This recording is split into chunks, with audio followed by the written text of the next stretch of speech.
ಶ್ರೀಮದಾನಂದತೀರ್ಥ ಭಗವತ್ಪಾದಾಚಾರ್ಯಗುರುಭ್ಯೋ ನಮಃ. ಹರಿ ಓಂ. ಜಗತಿ ಹರಿರಚಿಂತ್ಯಃ ಸರ್ವದೇವೈಕವಂದ್ಯಃ ಪರಮಗುರುರಭೀಷ್ಟಾವಾಪ್ತಿತಃ ಸಜ್ಜನಾನಾಂ ನಿಖಿಲಗುಣಗಣಾರ್ಣೋ ನಿತ್ಯನಿರ್ಮುಕ್ತದೋಷಃ ಸರಸಿಜನಜನೋऽಸೋ ಶ್ರೀಪತಿರ್ಮಾನದೋ ನಃ. ಅಭ್ರಮಂ ಭಂಗರಹಿತಂ ಅಜಡಂ ವಿಮಲಂ ಸದಾ ಆನಂದತೀರ್ಥಮತುಲಂ ಭಜೆ ತಾಪತ್ರಯಾಪಹಂ. ಭವತಿ ಯದನುಭಾವಾತ್ಯಡಮೂಕೋऽಪಿ ವಾಗ್ಮಿ ಯಡಮತಿರವಿಜಂತರ್ಜಾಯತೆ ಪ್ರಾಜ್ಞಮೌಲಿಃ. सकलवचनचेतो देवता भारती सा मम वचसि निधत्तां सन्निधिं मानसे च. नमोऽस्तात्विका देवाः विष्णुभक्तिपरायणाः धर्ममार्गे प्रेरयन्तु भवन्तः सर्व एव हि. चित्रैः पदैश्च गम्भीरैर्वाक्यैर्मानैरखण्डितैः गुरुभावं विञ्जयन्ते भातिश्री जगतीर्थवाक्. अर्थिकल्पितकल्पोऽयं प्रत्यर्थिगजकेसरी व्यासतीर्थगुरुर्भूयात् स्पर्शार्थसिद्धये. तपो विद्याविरक्त्यादिसद्गुणौघाकरानहं वादिराजगुरून् वन्दे हयग्रीवपदाश्रयान्. पूज्याय राघवेन्द्राय सत्यधर्मरताय च भजतां कल्पवृक्षाय नमतां कामधेनवे. आपादमौलिपर्यन्तं गुरूणामाकृतिं स्मरेत् तेन विघ्नाः प्रणश्यन्ति सिद्ध्यन्ति च मनोरथाः. पृथ्वीमण्डलमध्यस्थाः पूर्णबोधमतानुगाः वैष्णवाः विष्णुहृदयाः तान्नमस्ते गुरून् मम. स्वस्तिस्त्वशेषन्मङ्गलानि भवन्तु. श्रीगुरुभ्यो नमः. हरि ಓಂ. ಪೂರ್ವಶ್ಲೋಕಾಂತ ಭಾಗದಲ್ಲಿ ಪರಮ ಮಂಗಳಕರವಾದಂತಹ ಪರಮ ಪವಿತ್ರವಾದ ಪಾಪನಾಶಕವಾದಂತಹ ಪರಮ ಸಾತ್ವಿಕವಾದ ಪುರಾಣ ಗರುಡ ಪುರಾಣ, ಅದನ್ನು ಚಿಂತನೆ ಮಾಡ್ತಾ ನಿನ್ನೆಯ ದಿವಸ ಗರುಡದೇವರು ಮಾಡಿದಂತಹ ಪ್ರಶ್ನೆಗೆ ಭಗವಂತ ಉತ್ತರವನ್ನು ಕೊಡ್ತಾ ಯಮದೇವರ ಮಾರ್ಗ ಯಮಮಾರ್ಗಂ ಬಹು ಮಹತ್ ದುಃಖಪ್ರದಂತೆ ಕಥಯಾಮ್ಯಹಂ ಮಮ ಭಕ್ತೋಪಿ ತಚ್ಛುತ್ವಾ ತ್ವಂ ಭವಿಷ್ಯಸಿ ಕಂಪಿತಃ ಅಂತ ಭಗವಂತ ಹೇಳಿದ ಹಾಗೆ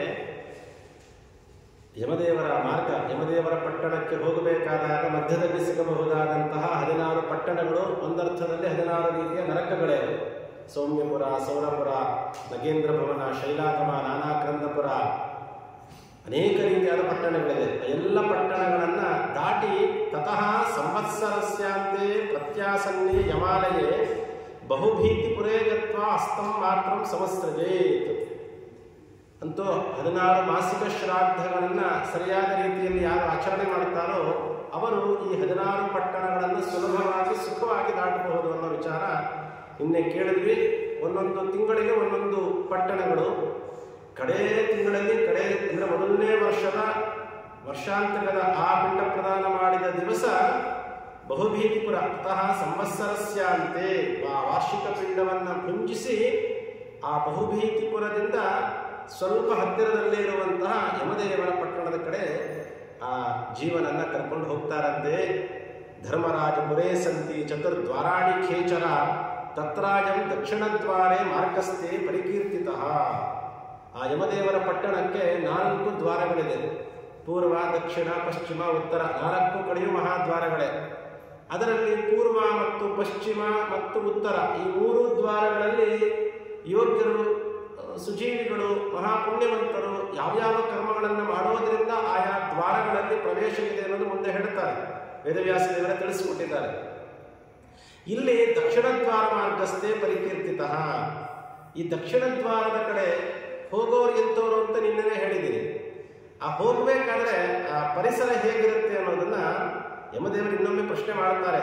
ಯಮಮಾರ್ಗಂ ಅತಿಕ್ರಮ್ಯ ಗತ್ವಾ ಪಾಪಿ ಯಮಾಲಯೇ ಕೀದೃಶೀಂ ಯಾತನಾಂ ಭುಂಕ್ತೆ ತನ್ಮೇ ಕಥಯ ಕೇಶವ. ಸ್ವಾಮಿ, ಆ ಯಮಾಲಯ ಹೇಗಿರುತ್ತೆ, ಯಮದೇವರ ಪಟ್ಟಣ ಸಂಯಮಿನೀಪುರ ಅನ್ನೋದು ಹೇಗಿರುತ್ತದು, ಅಲ್ಲಿ ಯಾವ ಯಾವ ರೀತಿಯಾಗಿ ಯಾತನೆಗಳನ್ನು ಪಡಬೇಕಾಗತ್ತೆ, ದಯಮಾಡಿ ಇದ್ರ ಬಗ್ಗೆ ನನಗೆ ತಿಳಿಸ್ಕೊಡು ಸ್ವಾಮಿ ಅಂತ ಕೇಳ್ತಾರೆ. ಆದ್ಯಂತಂ ಚ ಪ್ರವಕ್ಷ್ಯಾಮಿ ಶುಣಶ್ವ ವಿನತಾತ್ಮಜ ಕಥ್ಯಮಾನಪಿ ನರಕೆ ತ್ವಂ ಭವಿಷ್ಯಸಿ ಕಂಪಿತಃ. ಕೇಳ್ತಾ ಇದ್ರೆ ಹೆದರಿಕೆ ಆಗ್ಬೇಕು, ಆ ರೀತಿ ಇದೆಪ್ಪ, ಹೇಳ್ತೀನಿ ಕೇಳಿಸ್ಕೊ ಅಂತ ಹೇಳ್ತಾನೆ ಭಗವಂತ. ಹೇಗಿರುತ್ತದು ಅಂದರೆ 40 ಯೋಜನಾನಿ ಚತುರ್ಯುಕ್ತಾನಿ ಕಾಶ್ಯಪ ಬಹುಭೀತಿ ಪುರಾದಗ್ರೆ ಧರ್ಮರಾಜ ಪರಮಹತು. ಹಿಂದೆ ಏನು ಹೇಳ್ತಾರೆ, 16ನೇ ಪಟ್ಟಣ ಬಹುಭೀತಿಪುರ ಅಂತ. ಆ ಬಹುಭೀತಿಪುರದಿಂದ 44 ಯೋಜನದ ದೂರದಲ್ಲಿ ಯಮದೇವರ ಪಟ್ಟಣ ಇದೆ ಅಂತ. ಅದರ ಹತ್ತಿರ ಹೋಗ್ತಾ ಇದ್ದಂಗೆ ಹೇಗಿರುತ್ತೆ ಅಂದರೆ, ಆಹಾಕಾರ ಸಮಾಯುಕ್ತಂ ದೃಷ್ಟ್ವಾ ಕ್ರಂದತಿ ಪಾತಕಿ ತತ್ಕ್ರಂದಿತಂ ಸಮಾಕರ್ಣ್ಯ ಯಮಸ್ಯ ಪುರಚಾರಿಣಃ. ಅಲ್ಲಿ ಹೋಗ್ತಾ ಇದ್ರೆ ಆಹಾಕಾರ, ಕೂಗೋದು, ಕಿರ್ಚೋದು, ಇದೇ ರೀತಿಯಾಗಿ ಯಮದೂತರುಗಳು ಅವರ ಕಾದಾಟಗಳು ಇದನ್ನೇ ಕೇಳ್ತಾ ಹೋಗ್ತಾನಂತೆ. ಇನ್ನೇನು ಸರಿಯಾಗಿ ಆ ದ್ವಾರದತ್ತ ಹೋದರೆ ಅಲ್ಲಿ ಧರ್ಮಧ್ವಜ ಅಂತ ಒಬ್ಬ ದ್ವಾರಪಾಲಕ, ದಕ್ಷಿಣದ ದ್ವಾರದ ಅದನ್ನು ಪಾಲನೆ ಮಾಡುವವನು ಧರ್ಮಧ್ವಜ ಅಂತ. ಅವನ ಹತ್ತಿರ ಹೋಗಿ ನಿಂತ್ಕೊಳ್ತಾರಂತೆ. ಅವನು ಒಳಗಡೆ ಬಿಟ್ಟರೆ ಉಂಟು ಅಂಥೇಳಿ ಅವನಲ್ಲಿ ಅನುಜ್ಞೆಯನ್ನು ಕೇಳಿ ಒಳಗಡೆ ಪ್ರವೇಶ. ಅಲ್ಲಿ ಹೋದ ಕೂಡಲೇ ಯಾರು ಕಾಣಿಸ್ತಾರೆ ಅಂದರೆ, ಸತ್ತು ಚಿತ್ರಗುಪ್ತಾಯ ಭ್ರೂತೆ ತಸ್ಯ ಶುಭಾಶುಭಂ ತತಸ್ಥಂ ಚಿತ್ರಗುಪ್ತೋಪಿ ಧರ್ಮರಾಜಂ ನಿವೇದನೆ. ಹೋಗ್ತಾ ಇದ್ದಂಗೆ ಮೊದಲು ಕಣ್ಣಿಗೆ ಕಾಣೋರು ಯಾರು ಅಂದರೆ ಚಿತ್ರಗುಪ್ತರು ಅಂತ. ಯಾರಿವರು ಅಂತ? ಈ ಚಿತ್ರಗುಪ್ತರು ಯಾರು ಅಂದರೆ ಚತುರ್ಮುಖ ಬ್ರಹ್ಮದೇವರ ಮಕ್ಕಳು ಅಂತ ಹೇಳ್ತಾರೆ ಪುರಾಣಾಂತರಗಳಲ್ಲಿ. ಚತುರ್ಮುಖ ಬ್ರಹ್ಮದೇವರ ಮಕ್ಕಳೇ ಅವರು. ಅವತಾರ ಮಾಡ್ತಾನೆ ಅವರ ಕೈಯಲ್ಲಿ ಒಂದು ಲೇಖನಿ, ಒಂದು ಮಸಿ ಬಟ್ಟಲು, ಮಸಿ ಪಾತ್ರೆಯನ್ನ ಮತ್ತೊಂದು ಲೇಖನಿಯನ್ನು ಇಟ್ಕೊಂಡೇ ಹುಟ್ಟಿದ್ರಂತೆ ಬ್ರಹ್ಮದೇವರಲ್ಲಿ. ಯಾವಾಗ ಹುಟ್ಟಿದ್ರೋ ಅವ್ರು ಹೇಳ್ತಾರಂತೆ, ಇದೇ ಕೆಲಸ ಮಾಡ್ಕೊಂಡಿರೋ ನೀನು ಕ್ಷತ್ರಿಯ ವರ್ಣಕ್ಕೆ ಉಚಿತವಾದ ಕರ್ಮಗಳನ್ನು ಮಾಡ್ತಾ, ವಿಶೇಷವಾಗಿ ಸೂರ್ಯನ ಉಪಾಸಕರಂತೆ ಚಿತ್ರಗುಪ್ತರು. ಆ ಸೂರ್ಯನ ಉಪಾಸಕರಾಗಿ ಚತುರ್ಮುಖ ಬ್ರಹ್ಮದೇವರ ಆಜ್ಞೆಗನುಗುಣವಾಗಿ ಸೂರ್ಯನ ಉಪಾಸನೆ ಮಾಡ್ತಾ ಕೂತಿದ್ರಂತೆ. ಮುಂದೆ ನೀನು ಮನುಷ್ಯರ ಶುಭಾಶುಭ ಕರ್ಮಗಳನ್ನು ಬರೆಯೋದೇ ನಿನ್ನ ಕೆಲಸ ಆಗಿರಲಿ ಅಂತ ಬ್ರಹ್ಮದೇವರು ಆಜ್ಞೆ ಮಾಡಿದ್ರು. ಒಮ್ಮೆ ಏನಾಯಿತು ಅಂದರೆ, ಯಮದೇವರ ಚಿತ್ರಗುಪ್ತರಿಗೆ ಹೇಳಿ, ಚಿತ್ರಗುಪ್ತರು ಒಳ್ಳೆ ವಿಶೇಷವಾದ ಜ್ಞಾನ ಇರ್ತದೆ. ಏನು ಅಂದರೆ, ಯಾರು ಎಲ್ಲಿ ಏನೇ ಮಾತನಾಡಿದ್ರು, ಯಾರು ಎಲ್ಲಿ ಏನೇ ಕೆಲಸ ಮಾಡಿದ್ರು ಕೂಡ ಅವರ ಕೂತಲ್ಲೇ ಎಲ್ಲವನ್ನ ಕಂಡುಕೊಳ್ಳುವ ಸಾಮರ್ಥ್ಯ ಅವರಲ್ಲಿ ಇರ್ತದೆ. ಇವು ನನ್ನ ಜೊತೆಲಿದ್ರೆ ನನ್ನ ಕೆಲಸಕ್ಕೆ ಬಹಳ ಅನುಕೂಲ ಆಗುತ್ತೆ ಅಂತೇಳಿ ಯಮದೇವರೇ ಚಿತ್ರಗುಪ್ತರನ್ನ ಈ ಮಾತನ್ನ ಹೇಳಿ ಜೊತೆಲಿ ಕರ್ಕೊಂಡು ಬಂದು ಅವ್ರ ಜೊತೆ ಇಟ್ಕೊಂಡಿರ್ತಾರಂತೆ. ನೋಡ್ರಿ, ಚಿತ್ರಗುಪ್ತ ಅಂತಿದೆ, ಅದು ಉಲ್ಟಾ ಮಾಡ್ರಿ, ಗುಪ್ತ ಚಿತ್ರ.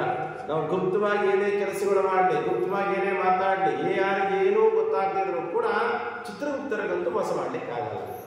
ಅಂತೂ ಚಿತ್ರಗುಪ್ತರನ್ನ ಯಮದೇವರ ಈ ರೀತಿ ಹೇಳಿ ಕರ್ಕೊಂಡು ಬಂದಿರುತ್ತಾರೆ ಚತುರ್ಮುಖ ಬ್ರಹ್ಮದೇವರ ಮಕ್ಕಳು. ಮಹಾಜ್ಞಾನಿಗಳು, ಎಲ್ಲವನ್ನ ತಿಳಿದಂತಹವರು ಅಂತ ಹೇಳ್ತಾರೆ. ಆದರೆ ಇವತ್ತಿನ ಈ ಟಿವಿ ಮಾಧ್ಯಮಗಳಲ್ಲಿ, ಸಿನಿಮಾ ಮಾಧ್ಯಮಗಳಲ್ಲೆಲ್ಲ ಚಿತ್ರಗುಪ್ತರು ಅಂದರೆ, ಯಮದೇವರು ಅಂದರೆ ಒಳ್ಳೆ ಹಾಸ್ಯಾಸ್ಪದವಾಗಿ ಅಪಹಾಸ್ಯ ಮಾಡಿ ತೋರಿಸ್ತಾರೆ. ಸರ್ವಾತ್ಮನ ಹಾಕಿ ತಿಳ್ಕೊಳ್ಬಾರ್ದು ನಾವು. ಮಹಾಜ್ಞಾನಿಗಳು ಚತುರ್ಮುಖ ಬ್ರಹ್ಮದೇವರ ಮಕ್ಕಳು. ಶುಭಾಶುಭಂ ಅಂತ ಹೇಳಿ ಚಿತ್ರಗುಪ್ತರು ಮತ್ತು ವಿಚಿತ್ರಗುಪ್ತರು ಅಂತ ಹೇಳಿ ಮನುಷ್ಯರು ಮಾಡುವಂತಹ ಒಳ್ಳೆಯ ಕೆಲಸಗಳು ಮತ್ತೆ ಕೆಟ್ಟ ಕೆಲಸಗಳು, ಎರಡೂ ಕೆಲಸಗಳನ್ನ ಬರೆಯೋದಕ್ಕೋಸ್ಕರ ಅಂತಲೇ ಇರುವಂತಹ ದೇವತೆಗಳು ಅಂತ ಹೇಳ್ತಾರೆ. ತಥಾಪಿ ಚಿತ್ರಗುಪ್ತಾಯ ತೇಷಾಂ ಪಾಪಂ ಸ ಪೃಚ್ಛತಿ ಚಿತ್ರಗುಪ್ತೋಪಿ ಸರ್ವಜ್ಞಃ ಶ್ರವಣಾನ್ ಪರಿಪೃಚ್ಛತಿ. ಯಮದೇವರು ಯಾರು ಮಾತುಕೇಳ್ತಾರೆ ಅಂದರೆ ಚಿತ್ರಗುಪ್ತರು ಮಾತುಕೇಳ್ತಾರೆ. ವಾಸ್ತವಿಕವಾಗಿ ಯಮದೇವರಿಗೆ ಎಲ್ಲ ತಿಳಿದಿದ್ರೂ ಕೂಡ, ಯಾಕಂದ್ರೆ ಸಾಕ್ಷಿ ದೇವತೆಗಳಲ್ಲಿ ಯಮದೇವರು ಒಬ್ಬರು ಸಾಕ್ಷಿ ದೇವತೆಗಳೇ. ನಾವೆಲ್ಲ ಏನೇನು ಮಾಡಿರ್ತೀವಿ ಅಂತ ಅವ್ರಿಗೆ ಸ್ವಾಭಾವಿಕವಾಗಿ ಅವರಿಗೆ ಗೊತ್ತಿದೆ.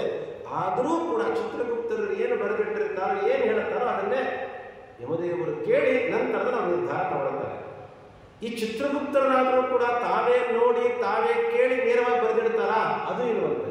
ಮತ್ತೆ ವ್ಯಾಸರು ಹೇಳ್ತಾ ಇದ್ದಾರೆ, ಚಿತ್ರಗುಪ್ತೋಪಿ ಸರ್ವಜ್ಞ, ಅವರು ಕೂಡ ಎಲ್ಲ ತಿಳಿದಿದ್ರು ಕೂಡ ಶ್ರವಣಾನ್ ಪರಿಪೃಚ್ಛತಿ.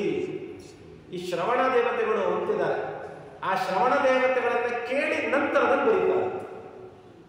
ಈ ಶ್ರವಣ ದೇವತೆಗಳು ಅಂದ್ರೆ ಯಾರು ಅಂತ ಕೇಳಿದ್ರೆ ಅದನ್ನು ದೇವರೇ ಹೇಳ್ತಾನೆ, ಶ್ರವಣ ಬ್ರಹ್ಮಣ ಪುತ್ರ, ಇವರು ಕೂಡ ಚತುರ್ಮುಖ ಬ್ರಹ್ಮದೇವರ ಮಕ್ಕಳೇ. ಸ್ವರ್ಭು ಪಾತಾಳಚಾರಿಣ, ಇವ್ರ ಯೋಗ್ಯತಾ ಏನು ಅಂತಂದ್ರೆ ಮೂರು ಲೋಕಗಳಲ್ಲೂ ಕೂಡ ಅತ್ಯಂತ ಅನಾಯಾಸವಾಗಿ ಅಡ್ಡಾಡ್ತಾರೆ. ಅಷ್ಟೇನಾ ಅಲ್ಲ, ದೂರಶ್ರವಣ ವಿಜ್ಞಾನ ದೂರದರ್ಶನ ಚಕ್ಷುಷಃ. ಚಿತ್ರಗುಪ್ತರಿಗೆ ನಾವು ಏನು ಸಾಮರ್ಥ್ಯ ಇದೆ ಅಂತ ಹೇಳಿದ್ರು ಅದೇ ರೀತಿಯಾಗಿ ಇವರು ಕೂಡ ಎಲ್ಲಿ ಯಾರು ಏನೇ ಮಾತನಾಡಿದ್ರು ಕೂಡ ಎಲ್ಲವನ್ನ ಕೇಳಿಸ್ಕೊಳ್ತಾರೆ, ಎಲ್ಲವನ್ನ ನೋಡ್ತಾರೆ. ಒಂದರ್ಥದಲ್ಲಿ ಜಗತ್ತಿನ ಮೊದಲನೇ CCTV ಯಾರು ಅಂದ್ರೆ ಶ್ರವಣ ದೇವತೆಗಳೇ. ಆಡಿಯೋ ಪ್ಲಸ್ ವಿಡಿಯೋ ಇಟ್ಕೊಂಡ್ರೆ ಈ ಶ್ರವಣ ದೇವತೆಗಳು ಒಟ್ಟು 12 ಜನ ಇರ್ತಾರೆ ಪ್ರಧಾನವಾಗಿ. ಇನ್ನೂ ಬಹಳಷ್ಟು ಸಂಖ್ಯೆ ಹೇಳ್ತಾರೆ, ಪ್ರಧಾನವಾಗಿ 12 ಜನ. ಇವರಿಗೆ ಅವರವರ ಪತ್ನಿಯರಿರ್ತಾರೆ. ತೇಷಾಂ ಪತ್ನಿಸ್ತಥಾಭೂತಾ ಶ್ರವಣ್ಯ ಪೃಥಗಾಕ್ವಯಾ ಸ್ತ್ರೀಣಾಂ ವಿಚೇಷ್ಟಿತಂ ಸರ್ವಂ ಜಾನಂ ತತ್ವತಃ. ತತ್ವತಃ ಯಥಾರ್ಥವಾದದ್ದು ಯಾವುದಿರುತ್ತೋ ಅದನ್ನು ಮಾತ್ರ ತಂದು ಹೇಗಿದೆಯೋ ಹಾಗೆ ಚಿತ್ರಗುಪ್ತರನ್ನು ಮುಂದೆ ಇಡುತ್ತಾರಂತೆ. ಯಾರು? ಶ್ರವಣ ದೇವತೆಗಳು, ಶ್ರವಣಿ ದೇವತೆಗಳು. ಪುರುಷರು ಮಾಡುವ ಕಾರ್ಯಗಳನ್ನೆಲ್ಲ ಶ್ರವಣ ದೇವತೆಗಳು ಹೋಗಿ ಚಿತ್ರಗುಪ್ತರ ಮುಂದೆ ನಿವೇದನೆ ಮಾಡುತ್ತಾರೆ. ಸ್ತ್ರೀಯರು ಮಾಡುವ ಕಾರ್ಯಗಳನ್ನೆಲ್ಲ ಶ್ರವಣಿ ದೇವತೆಗಳು ಹೋಗಿ ಚಿತ್ರಗುಪ್ತರ ಮುಂದೆ ನಿವೇದನೆ ಮಾಡುತ್ತಾರೆ ಅಂತ ಹೇಳುತ್ತಾರೆ. ಈ ಶ್ರವಣ ದೇವತೆಗಳು 12 ಜನ, ಅವರ ಪತ್ನಿಯರು 12 ಜನ. ವಾಸ್ತವಿಕವಾಗಿ ನಾವಿವತ್ತೇನು ವೈಕುಂಠ ಸಮಾರಾಧನೆ ಅಂತ ನಾವೇನು ಕರೀತೀವಲ್ಲ, ಅದರ ನಿಜವಾದ ಹೆಸರು ಏನು ಅಂದರೆ ಶ್ರವಣಾರಾಧನೆ ಅಂತ. ಶ್ರವಣಾರಾಧನೆ ಅಂತ ಹೇಳಿ ಅವತ್ತಿನ ದಿವಸ 12 ಜನ ವಿದ್ವಾಂಸರನ್ನ, ಯೋಗ್ಯ ಬ್ರಾಹ್ಮಣರನ್ನ ಕರೆಸಿ, ಅವರಲ್ಲಿ ಮೃತನಾದ ವ್ಯಕ್ತಿ ಶುಕ್ಲ ಪಕ್ಷದಲ್ಲಿ ಮೃತನಾಗಿದ್ದರೆ ಕೇಶವಾದಿ ದಾಮೋದರನ ತನಕ ನಾಮಗಳನ್ನ, ಆ ಬ್ರಾಹ್ಮಣರಲ್ಲಿ ಸ್ತ್ರೀಯರು ಮೃತರಾಗಿದ್ದರೆ ಶ್ರವಣಿ ದೇವತೆಗಳನ್ನ, ಅಂತರ್ಯಾಮಿಯಾಗಿ ಲಕ್ಷ್ಮೀ ದೇವಿ ರೂಪಗಳನ್ನ, ಕೇಶವಾದಿ ಭಗವಂತನ 12 ನಾಮಗಳೇನಿದೆ ರೂಪಗಳು, ಅದರ ಜೊತೆಯಾಗಿರುವಂಥ ಲಕ್ಷ್ಮೀ ರೂಪಗಳನ್ನ ಆ ದಂಪತಿಗಳಲ್ಲಿ ಆವಾಹನೆ ಮಾಡಿ ಬ್ರಾಹ್ಮಣರಿಗೆ ಅರ್ಘ್ಯಪಾದ್ಯಾದಿಗಳನ್ನು ಕೊಟ್ಟು, ವಸ್ತ್ರ ಗಂಧಾದಿಗಳನ್ನು ಕೊಟ್ಟು ಅವರಿಗೆ ಉಪಚಾರಗಳನ್ನು ಮಾಡಿ, ಅದೇ ಮೃತರಾದವರು ಕೃಷ್ಣ ಪಕ್ಷದಲ್ಲಿ ಹೋಗಿದ್ರೆ ಸಂಕರ್ಷಣದಿಂದ ಹಿಡಿದು ಕೃಷ್ಣನ ರೂಪಗಳ ತನಕ ಆವಾಹನೆ ಮಾಡಿ, ಒಂದರ್ಥದಲ್ಲಿ ನಿಮ್ಗೆ ಅರ್ಥವನ್ನು ಹೇಳಬೇಕು ಅಂದ್ರೆ ಇವತ್ತಿನ ಕಾಲಕ್ಕೆ ನಾವು ಈ ಆರಾಧನೆಗಳಲ್ಲಿ ಅಲಂಕಾರಕ್ಕೆ ಅಂತ ಕೂಡಿಸ್ತೀವಲ್ಲ, ಒಂದರ್ಥದಲ್ಲಿ ಆ ರೀತಿಯಾಗಿ 12 ಜನರನ್ನು ಕೂಡಿಸಿ ಶ್ರವಣಾರಾಧನೆ ಅಂತ ಶ್ರವಣ ದೇವತೆಗಳ ಆರಾಧನೆ ಮಾಡೋದ್ರಿಂದ ಭಗವಂತ ಸಂತೋಷಪಟ್ಟು ಅಂಥವರಿಗೆ ವೈಕುಂಠ ಲೋಕವನ್ನೇ ಕೊಡ್ತಾನೆ ಅಂತ ಮಾತು. ಅದಕ್ಕೆ ಅದನ್ನ ವೈಕುಂಠ ಲೋಕದ ಪ್ರಾಪ್ತಿಗಾಗಿ ಮಾಡುವ ಆರಾಧನೆ ಅನ್ನೋ ಕಾರಣಕ್ಕೆ ಅದು ಇವತ್ತು ವೈಕುಂಠ ಸಮಾರಾಧನೆ ಅಂತ ರೂಢಿಯಾಗಿ ಬಂದಿದೆ. ವಾಸ್ತವಿಕವಾಗಿ ಅದನ್ನು ಶ್ರವಣಾರಾಧನೆ ಅಂತ ಹೇಳಬೇಕು ಅಂತ ಹೇಳ್ತಾರೆ.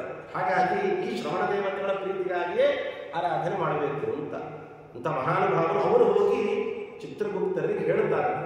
ಚಿತ್ರಗುಪ್ತರು ಬರೆದಿಡ್ತಾರೆ. ಅವರು ಬರೆದಿಡುವಂತಹ ಈ ಪುಸ್ತಕ ಏನಿದೆ ಅಲ್ಲ, ಈ ಪುಸ್ತಕ ಎಷ್ಟು ಪೇಜಿನ ಪುಸ್ತಕ ಗೊತ್ತಾ? ಲೆಕ್ಕನೇ ಇಲ್ಲ. ನೀವು ತಿರುಗಿಸ್ತಾ ಇದ್ರೆ ಬರ್ತಾನೆ ಇರುತ್ತೆ. ಜೀವರಾಶಿಗಳು ಅನಂತ ಹೇಗೋ ಈ ಪುಸ್ತಕದ ಹಾಳೆಗಳು ಕೂಡ ಅನಂತವಾಗಿದೆ. ತಿರುಗಿಸ್ತಾ ಇದ್ರೆ ಬರ್ತಾನೆ ಬರುತ್ತಂತೆ. ಈ ಪುಸ್ತಕದ ಈ ಪಟಕ್ಕೆ ಏನಂತ ಕರೀತಾರೆ ಅಂದ್ರೆ ರವಿಸೂನು ಪಟ ಅಂತ ಕರೀತಾರೆ. ಇಲ್ಲಿಂದ ಹಿಡಿದು ಇಲ್ಲಿ ತನಕ ಇದಕ್ಕೆ ಕನಿಷ್ಠ ಪಕ್ಷ 25,000 ಯೋಜನದಿಂದ ಕೂಡಿದೆ ಪುಸ್ತಕದ ಹಾಳೆ. ಈ ತುದಿಯಿಂದ ಈ ತುದಿ ತನಕ 25,000 ಯೋಜನೆ ಇದೆ. ಬರೆಯೋ ಮಹಾನುಭಾವರು ಹೇಗಿರಬೇಕು? ಆ ಪೆನ್ ಯೋಚನೆ ಮಾಡ್ರಿ, ಆ ಮಸಿ ಪತ್ರಗಳು ಯೋಚನೆ ಮಾಡ್ರಿ. ಇದೆಲ್ಲದಕ್ಕಿಂತ ಮುಂದೆ ಹೇಳ್ತೀನಿ, ಕೇಳಿಸ್ಕೊಳ್ರಿ. ಏನು ಅಂದ್ರೆ ಈ ಪುಸ್ತಕದಲ್ಲಿ ಬಲಭಾಗದಲ್ಲಿ ಮನುಷ್ಯರು ಜೀವನ ಮಾಡಿದಂತಹ ಶುಭ ಒಳ್ಳೆಯ ಕೆಲಸಗಳು ಅಂತ ಏನಿರುತ್ತೋ ಅದನ್ನೆಲ್ಲ ಬಲಭಾಗದಲ್ಲಿ ಬರೆದಿಡ್ತಾರಂತೆ. ಕೆಟ್ಟ ಕಾರ್ಯಗಳು ಅಧರ್ಮಗಳಂತೆಲ್ಲ ಏನಿದೆಯೋ ಅದನ್ನೆಲ್ಲ ಎಡಭಾಗದಲ್ಲಿ ಬರೆದಿಡ್ತಾ ಬರ್ತಾರಂತೆ. ಇದು ಬರಿತಾ ಎಷ್ಟು ಬೇಕಾದರೂ ಬರಿಬೋದು ರೀ. ಮುಗಿದೋಯ್ತು, 200 ಪೇಜಸ್ ಖಾಲಿಯಾಗೋಯ್ತು, ಹಾಗಿಲ್ವೇ ಇಲ್ಲ. ನೀವು ಬರಿತಾ ಇದ್ದಷ್ಟು ಬೆಳಿತಾನೇ ಹೋಗ್ತಾ ಹೋಗುತ್ತದು. ಆದರೆ ನಮ್ಮ ಪ್ರಾರಬ್ಧ ಹೇಗಾಗಿದೆ ಅಂದರೆ ಇಲ್ಲಿ ಬರೀಲಿಕ್ಕೆ ಜಾಗ ಸಾಕಾಗ್ತಿಲ್ಲ ಅವರಿಗೆ, ಇಲ್ಲಿ ಶುರು ಮಾಡಲಿಕ್ಕೆ ಆಗ್ತಿಲ್ಲ ಅವರಿಗೆ. ಈ ಕಡೆ ಶುರು ಮಾಡೋಣ ಅಂತ ಅನ್ಕೊಳ್ತಿದ್ದಾರೆ, ಶುರುವೇ ಮಾಡೋಕ್ಕಾಗ್ತಿಲ್ಲ. ಈ ಕಡೆ ಬರೆದು ಸಾಕಾಗಿ ತುಂಬ ಹೋಗ್ತಾ ಇದೆ, ಅಷ್ಟರ ಮಟ್ಟಿಗೆ ಬರೆದಿಡ್ತಿದ್ದಾರೆ. ಯೋಚನೆ ಮಾಡಬೇಕು. ಹಾಗಾದ್ರೆ 25,000 ಯೋಜನಾ ಪತ್ರವೂ ನಮಗೆ ಸಾಕಾಗಲ್ಲ ಅಂದ್ರೆ ಇನ್ನೆಂಥ ತಾಪತ್ರ ಇರಬೇಕು ಒಂದು. ಹಾಗಾಗಿ ರವಿಸೂನು ಪಟ ಅಂತ ಕರೀತಾರೆ. ಅದರಲ್ಲೆಲ್ಲ ಬರೆದಿರ್ತಾರಂತೆ. ಇವ್ರು ಏನ್ ಹೇಳ್ತಾರೆ ಅದನ್ನ ಹೋಗಿ ಬರೆದಿರ್ತಾರೆ, ಅಷ್ಟೇ ಅವರ ಕೆಲಸ ಅಂತ ಹೇಳ್ತಾರೆ. ಪಾಪಿನಾಂ ಪಾಪಕರ್ಮಾಣಿ ಜ್ಞಾತ್ವಾಪಿ ಸತ್ಯವಾದಿನಃ ಧರ್ಮರಾಜ ಪುರಪ್ರೋಕ್ತ ಜಾಯಂತೆ ದುಃಖದಾಯಿನಃ. ಅಲ್ಲಿ ಹೋದಾಗೆಲ್ಲ ನಮ್ಗೇನಾದ್ರೂ ಮಾತನಾಡ್ಲಿಕ್ಕೆ ಅವಕಾಶ ಇರುತ್ತಾ? ಅನೇಕರಿಗೆ ಪ್ರಶ್ನೆ. ಈ ಕೋರ್ಟ್ಗಳೆಲ್ಲ ನಿಂತ್ಕೊಂಡಾಗ ನಿನ್ನ ಅಭಿಪ್ರಾಯ ಏನಪ್ಪ ಅಂತೆಲ್ಲ ಕೇಳ್ತಾರೆ. ಈ ಯಮದೇವರ ಪಟ್ಟಣದಲ್ಲಿ ಆ ರೀತಿ ಏನಾದ್ರೂ ವ್ಯವಸ್ಥೆ ಇದೆಯಾ ಅಂತ ಕೇಳಿದ್ರೆ ನಾವೆಲ್ಲ ಅನ್ಕೊಂಡ್ಬಿಡ್ತೀವಿ, ಇಲ್ಲ ಅಂತ. ವ್ಯವಸ್ಥೆ ಇದೆ, ಆದರೆ ನಾವು ಸುಳ್ಳು ಹೇಳಲಿಕ್ಕೆ ಆಗೋದಿಲ್ಲ, ಅದು ಮಾತ್ರ ಹೇಳ್ಬೋದು. ಬೇರೆ ಕೋರ್ಟ್ ಕಚೇರಿಗಳಲ್ಲೆಲ್ಲ ಬೇಕಾದ್ರೆ ಕೂಟ ಸಾಕ್ಷಿ ಅಂತ ಹೇಳ್ತಾರಲ್ಲ, ಸುಳ್ಳು ಸಾಕ್ಷಿ ಹೇಳಿರ್ಬೇಕಾದ್ರೂ ನಾವು ವ್ಯತ್ಯಾಸ ಮಾಡಿ ಹೇಳ್ಬೋದು. ಆದರೆ ಈ ಜಾಗದಲ್ಲಿ ಮಾತ್ರ ಯಾವುದಕ್ಕೂ ಅದು ಅವಕಾಶವೇ ಇಲ್ಲ. ದೇವತೆಗಳಿಗೆಲ್ಲ ನೀವು ತಪ್ಪು ಮಾಡಿದ್ದು ಒಂದು ತಪ್ಪಾದ್ರೆ ಹೇಳಬೇಕಾದ್ರೆ ಏನಾದ್ರು ಸುಳ್ಳು ಹೇಳದೆ ಇಟ್ಕೋ, ಅದಕ್ಕಿನ್ನೂ ಭಾರಿ ಶಿಕ್ಷೆ ಉಂಟಾಗ್ಬಿಡುತ್ತೆ. ಸುಳ್ಳು ಹೇಳಲಿಕ್ಕೆ ಸಾಧ್ಯನೇ ಇಲ್ಲ. ಯಾಕೆ ಅಂದ್ರೆ ಭಾಗವತದಲ್ಲೂ ಈ ಶ್ಲೋಕ ಬರುತ್ತೆ, ಗರುಡ ಪುರಾಣದಲ್ಲಿ ಹೇಳ್ತಾರೆ, ಆದಿತ್ಯ ಚಂದ್ರಾವಲಿನೋ ನಲಶ್ಚ ದೇವರ್ಭೂಮಿರಾಪೋ ಹೃದಯಂ ಯಮಶ್ಚ ಅಹಶ್ಚ ಆದ್ರಿಶ್ಚ ಉಭೇ ಚ ಸಂಧೆ ಧರ್ಮಶ್ಚ ಜಾನಾತಿ ನರಸ್ಯ ವೃತ್ತಂ. ಪ್ರತಿಯೊಬ್ಬ ಜೀವರಾಶಿಯ ಸುತ್ತಲೂ ಕೂಡ ಇಷ್ಟು ಜನ ಸಾಕ್ಷಿ ದೇವತೆಗಳಿದ್ದಾರಂತೆ. ನಾವು ಮಾಡಿದ್ದೀವಿ, ನಾವು ಮಾಡೇ ಇಲ್ಲ, ಇದ್ಯಾವುದು ನಾವು ಸುಳ್ಳು ಮಾತಾಡ್ಲಿಕ್ಕೆ ಸಾಧ್ಯನೇ ಇಲ್ಲ. ಸದಾ ನಮ್ಮ ಜೊತೆಲಿರ್ತಾರಂತೆ ಆದಿತ್ಯ, ಸೂರ್ಯ, ಚಂದ್ರ, ವಾಯು, ಅನಿಲ, ಅಂತರಿಕ್ಷದಲ್ಲಿರುವಂತಹ ಗ್ರಹ ನಕ್ಷತ್ರದ ದೇವತೆಗಳಾಗಿರಬಹುದು. ಇನ್ನು ಅಹಶ್ಚ ರಾತ್ರಿಶ್ಚ ಉಭೇಚ ಸಂಧಿಕಾಲಕ್ಕೆ ಅಭಿಮಾನಿಗಳಾದಂತಹ ದೇವತೆಗಳು, ಯಮಶ್ಚ ಯಮದೇವರು, ಅವರೇ ಸಾಕ್ಷಿ ದೇವತೆಗಳು. ಈಗ ತಾನೇ ಹೇಳಿದೆ, ಇವರೆಲ್ಲರೂ ಕೂಡ ನಾವು ಮಾಡಿರುವಂತಹ ಎಲ್ಲವನ್ನ ತಿಳಿದೇ ಇರ್ತಾರೆ, ಸದಾ ತಿಳಿದಿರ್ತಾರೆ. ಯಾವುದೋ ನಾವು ಮಾತನಾಡ್ಲಿಕ್ಕೆ ಸಾಧ್ಯನೇ ಇಲ್ಲ, ಸುಳ್ಳೆಲ್ಲ ಹೇಳಲಿಕ್ಕೆ ಸಾಧ್ಯನೇ ಇಲ್ಲ. ಹಾಗಾಗಿ ಇವರೆಲ್ಲರೂ ಸುತ್ತಲೂ ಇರ್ತಾರೆ. ನಾವೆಲ್ಲ ಏನೇನು ಮಾಡಿರ್ತೀವೋ ಅದೆಲ್ಲ ಶ್ರವಣ ದೇವತೆಗಳ ಮುಖಾಂತರ ಚಿತ್ರಗುಪ್ತರು ಆಗ ನಿವೇದನೆ ಮಾಡ್ತಾರೆ. ಯಾರ ಹತ್ರ? ಯಮದೇವರ ಹತ್ರ ನಿವೇದನೆ ಮಾಡ್ತಾರಂತೆ. ಆ ನಿವೇದನೆ ಮಾಡಬೇಕಾದ್ರೆ ಯಮದೇವರ ರೂಪ ಹೇಗಿರುತ್ತೆ ಅಂತ ಹೇಳ್ತಾರೆ. ನೋಡ್ರಿ, ಯಮದೇವರಿಗೆ 14 ಮಹಾರೂಪಗಳಿದೆ ಅಂತ ಹೇಳ್ತಾರೆ. ಯಮಾಯ ಧರ್ಮರಾಜಾಯ ಮೃತ್ಯವೇ ಚಾಂತಕಾಯ ಚ ವೈವಸ್ವತಾಯ ಕಾಲಾಯ ಸರ್ವಭೂತ ಕ್ಷಯಾಯ ಚ ಔದುಂಬರಾಯ ದಕ್ಷಾಯ ನೀಲಾಯ ಪರಮೇಷ್ಠಿನೇ ವೃಕೋದರಾಯ ಚಿತ್ರಾಯ ಚಿತ್ರಗುಪ್ತಾಯ ವೈ ನಮಃ. ಇಷ್ಟು ಹೆಸರುಗಳು ಯಮದೇವರಿಗೆ.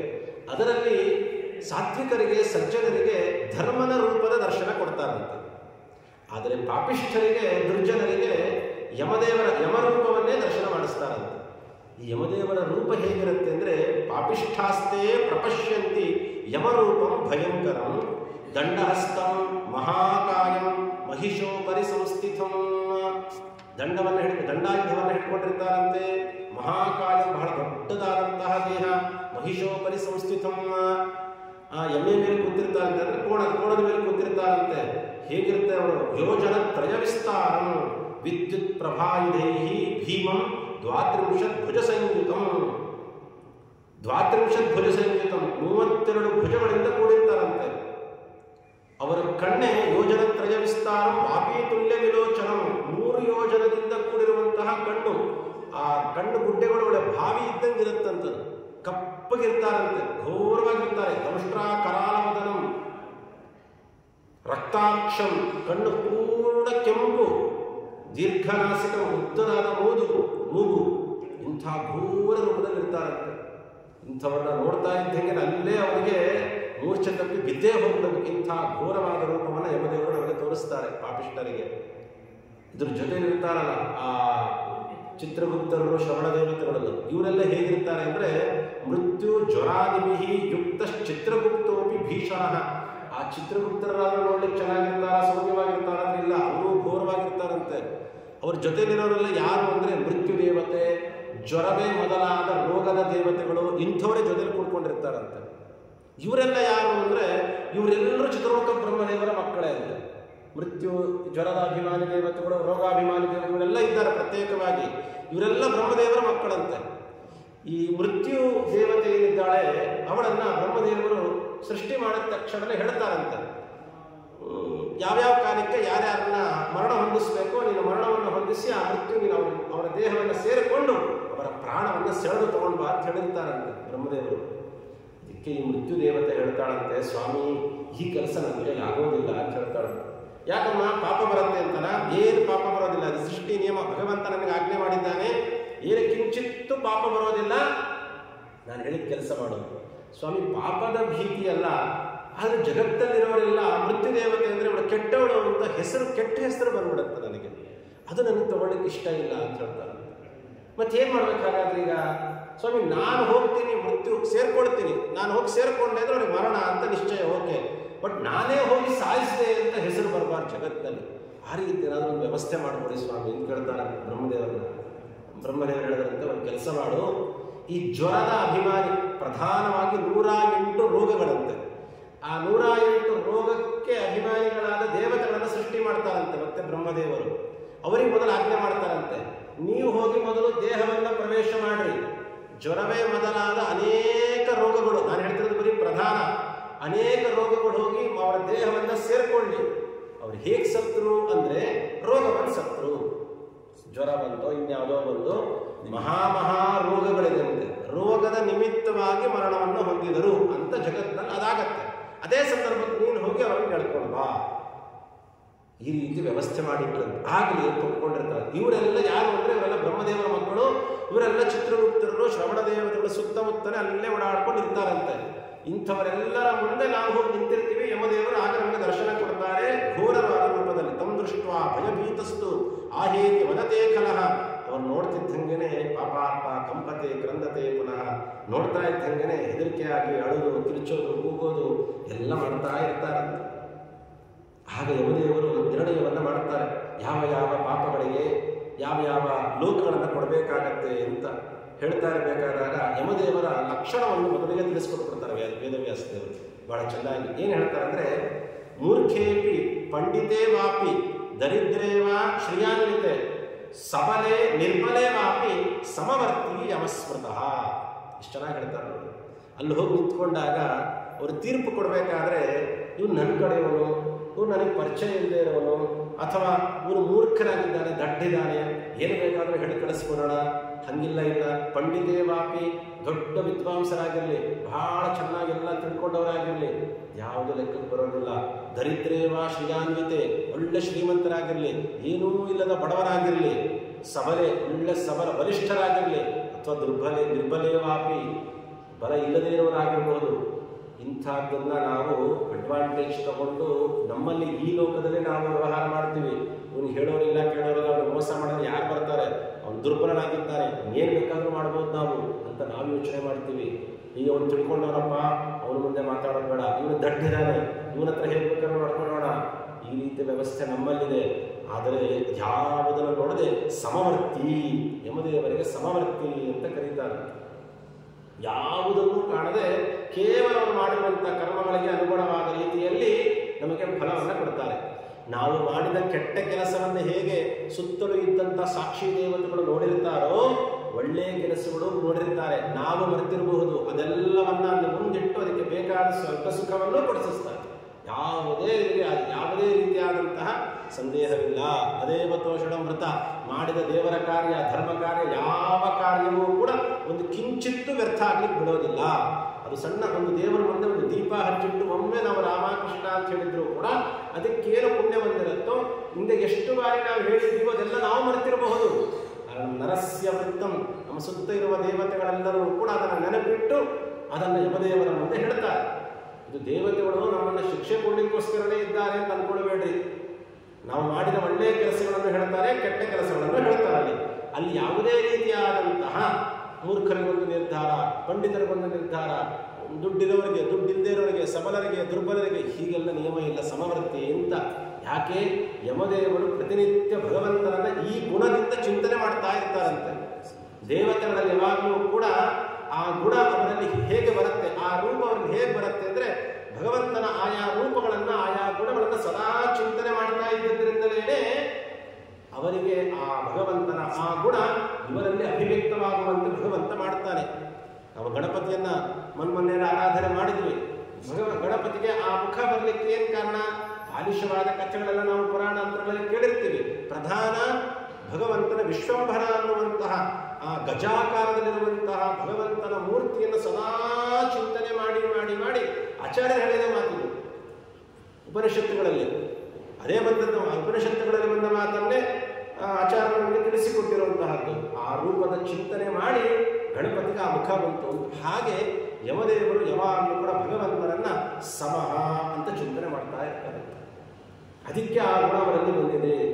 ಸಮ ಅಂತಂದ್ರೆ ಏನು ಗೊತ್ತಾ? ನಮ್ಮನ್ನೊಂದು ದೊಡ್ಡ ರೋಗ ಬಂದ್ಬಿಟ್ಟಿದೆ. ನಾವೆಲ್ಲರೂ ಒಂದೇ, ನಾವೆಲ್ಲರೂ ಒಂದೇ, ಎಲ್ಲರೂ ಒಂದೇ, ನಾವು ನೀನು ಒಂದೇ, ಜೀವ ಭೇದ ಅವೆಲ್ಲ ಎಂಥದ್ದು ಇಲ್ಲ, ಎಲ್ಲ ಒಂದೇ ಅಂತ ಹೇಳ್ತಿರ್ತೀವಿ ನಾವು.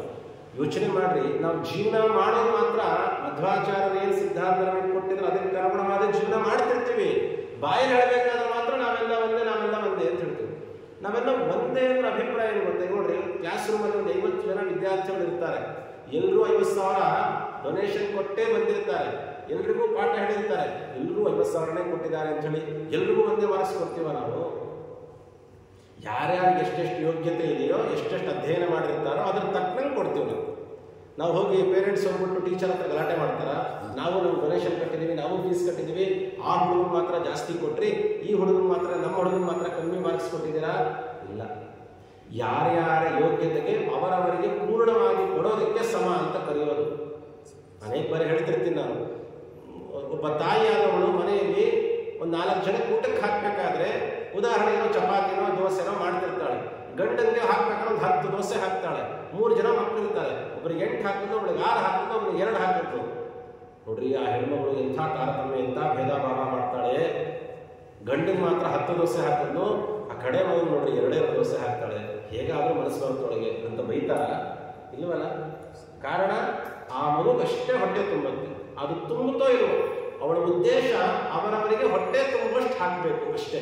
ಯಾರಿಗೆ ಎಷ್ಟು ಯೋಗ್ಯತೆ ಇದೆ ತಿನ್ನಲಿಕ್ಕೆ ಅಷ್ಟು ಯೋಗ್ಯತೆಗೆ ಪೂರ್ಣವಾಗಿ ಅವರಿಗೆ ಫಲ ಕೊಟ್ಟಲೋಳು. ಹೇಗೋ ಭಗವಂತ ನಮಗೂ ಅದೇ ರೀತಿಯಾಗಿ ನಮ್ಮ ಮಾಡಿದ ಕರ್ಮಗಳ ಅನುಗುಣವಾಗಿ ನಮಗೆ ಯಾವ ಫಲವನ್ನು ಕೊಡಬೇಕು ಯಮದೇವರ ಮುಖಾಂತರ ಕೊಡಿಸ್ತಾನೆ. ಈ ಭಗವಂತನ ಈ ಸಮ ಅನ್ನುವಂತಹ ಗುಣವನ್ನು ಅವರು ಚಿಂತನೆ ಮಾಡಿದ್ದರಿಂದ ಯಮದೇವರನ್ನು ಕೂಡ ನಾವು ಆ ಗುಣ ಬಹಳ ಚೆನ್ನಾಗಿದೆ, ಅದಕ್ಕೆ ಅವರಿಗೆ ಸಮವರ್ತಿ ಅಂತಲೇ ಕರೀತಾರಂತೆ. ಹೀಗಾಗಿ ಚಿತ್ರಗುಪ್ತಸ್ಯೇತಿ ವಾಕ್ಯಂ ಶುದ್ವಾತೆ ಪಾಪಿನಸ್ತದಾ ಶೋಚಂತಹ ಸ್ವಾನಿ ಕರ್ಮಾಣಿ ತೂಷ್ಣೀಂ ತಿಷ್ಠಂತಿ ನಿಶ್ಚಲಾಹ. ಸುಮ್ಮನೆ ನಿಂತಿರ್ಬೇಕು ನಾವು, ನಿಂತಿರ್ತಾರಂತ ಜೀವ. ಯಮದೇವರು ಅವರವರ ಕರ್ಮಗಳಿಗೆ ಅನುಗುಣವಾಗಿ ಲೋಕಗಳನ್ನು ಹೇಳ್ತಾ ಬರ್ತಾರಂತೆ. ಆ ನರಕದ ಕಡೆ ಅವನ ಮಾರ್ಗ, ಆ ನರಕದ ಮಾರ್ಗದ ಕಡೆ ಅವನ ಪ್ರಯಾಣ ಪ್ರಾರಂಭ ಆಗತ್ತೆ. ಮುಂದೆ ಹೇಳ್ತಾರೆ ಯಾವ್ಯಾವ ದೋಷಗಳಿಗೆ ಯಾವ್ಯಾವ ಲೋಕಗಳು ಅಂತ. ಅಲ್ಲಿಂದ ನರಕದ ಕಡೆ ಹೊರಡಬೇಕಾದಾಗ ತತ್ರ ವೃಕ್ಷೋ ಮಹಾನೇಕ ಜ್ವಲದಗ್ನಿ ಸಮಪ್ರಭ ಪಂಚಯೋಜನ ವಿಸ್ತೀರ್ಣ ಏಕಯೋಜನ ಸಮಚ್ಯುತ. ಹೋಗ್ಬೇಕಾದಾಗ ಮಧ್ಯದಲ್ಲಿ ಇನ್ನೇನು ನರಕದ ಒಳಗಡೆ ಪ್ರವೇಶ ಮಾಡಬೇಕು ಅನ್ನೋದ್ರ ಕಡೆ ಒಂದು ವೃಕ್ಷ ಇರುತ್ತಂತೆ, ಶಾಲ್ಮಲಿ ವೃಕ್ಷ, ವಜ್ರಕಂಟಕ ಶಾಲ್ಮಲಿ ಅಂತ ಅದರಲ್ಲಿ ಹೆಸರು. ಆ ವೃಕ್ಷ ಒಂದು ರೀತಿಯಾದ ನರಕವೇ ಅಂತ ಇಟ್ಕೊಳ್ರಿ.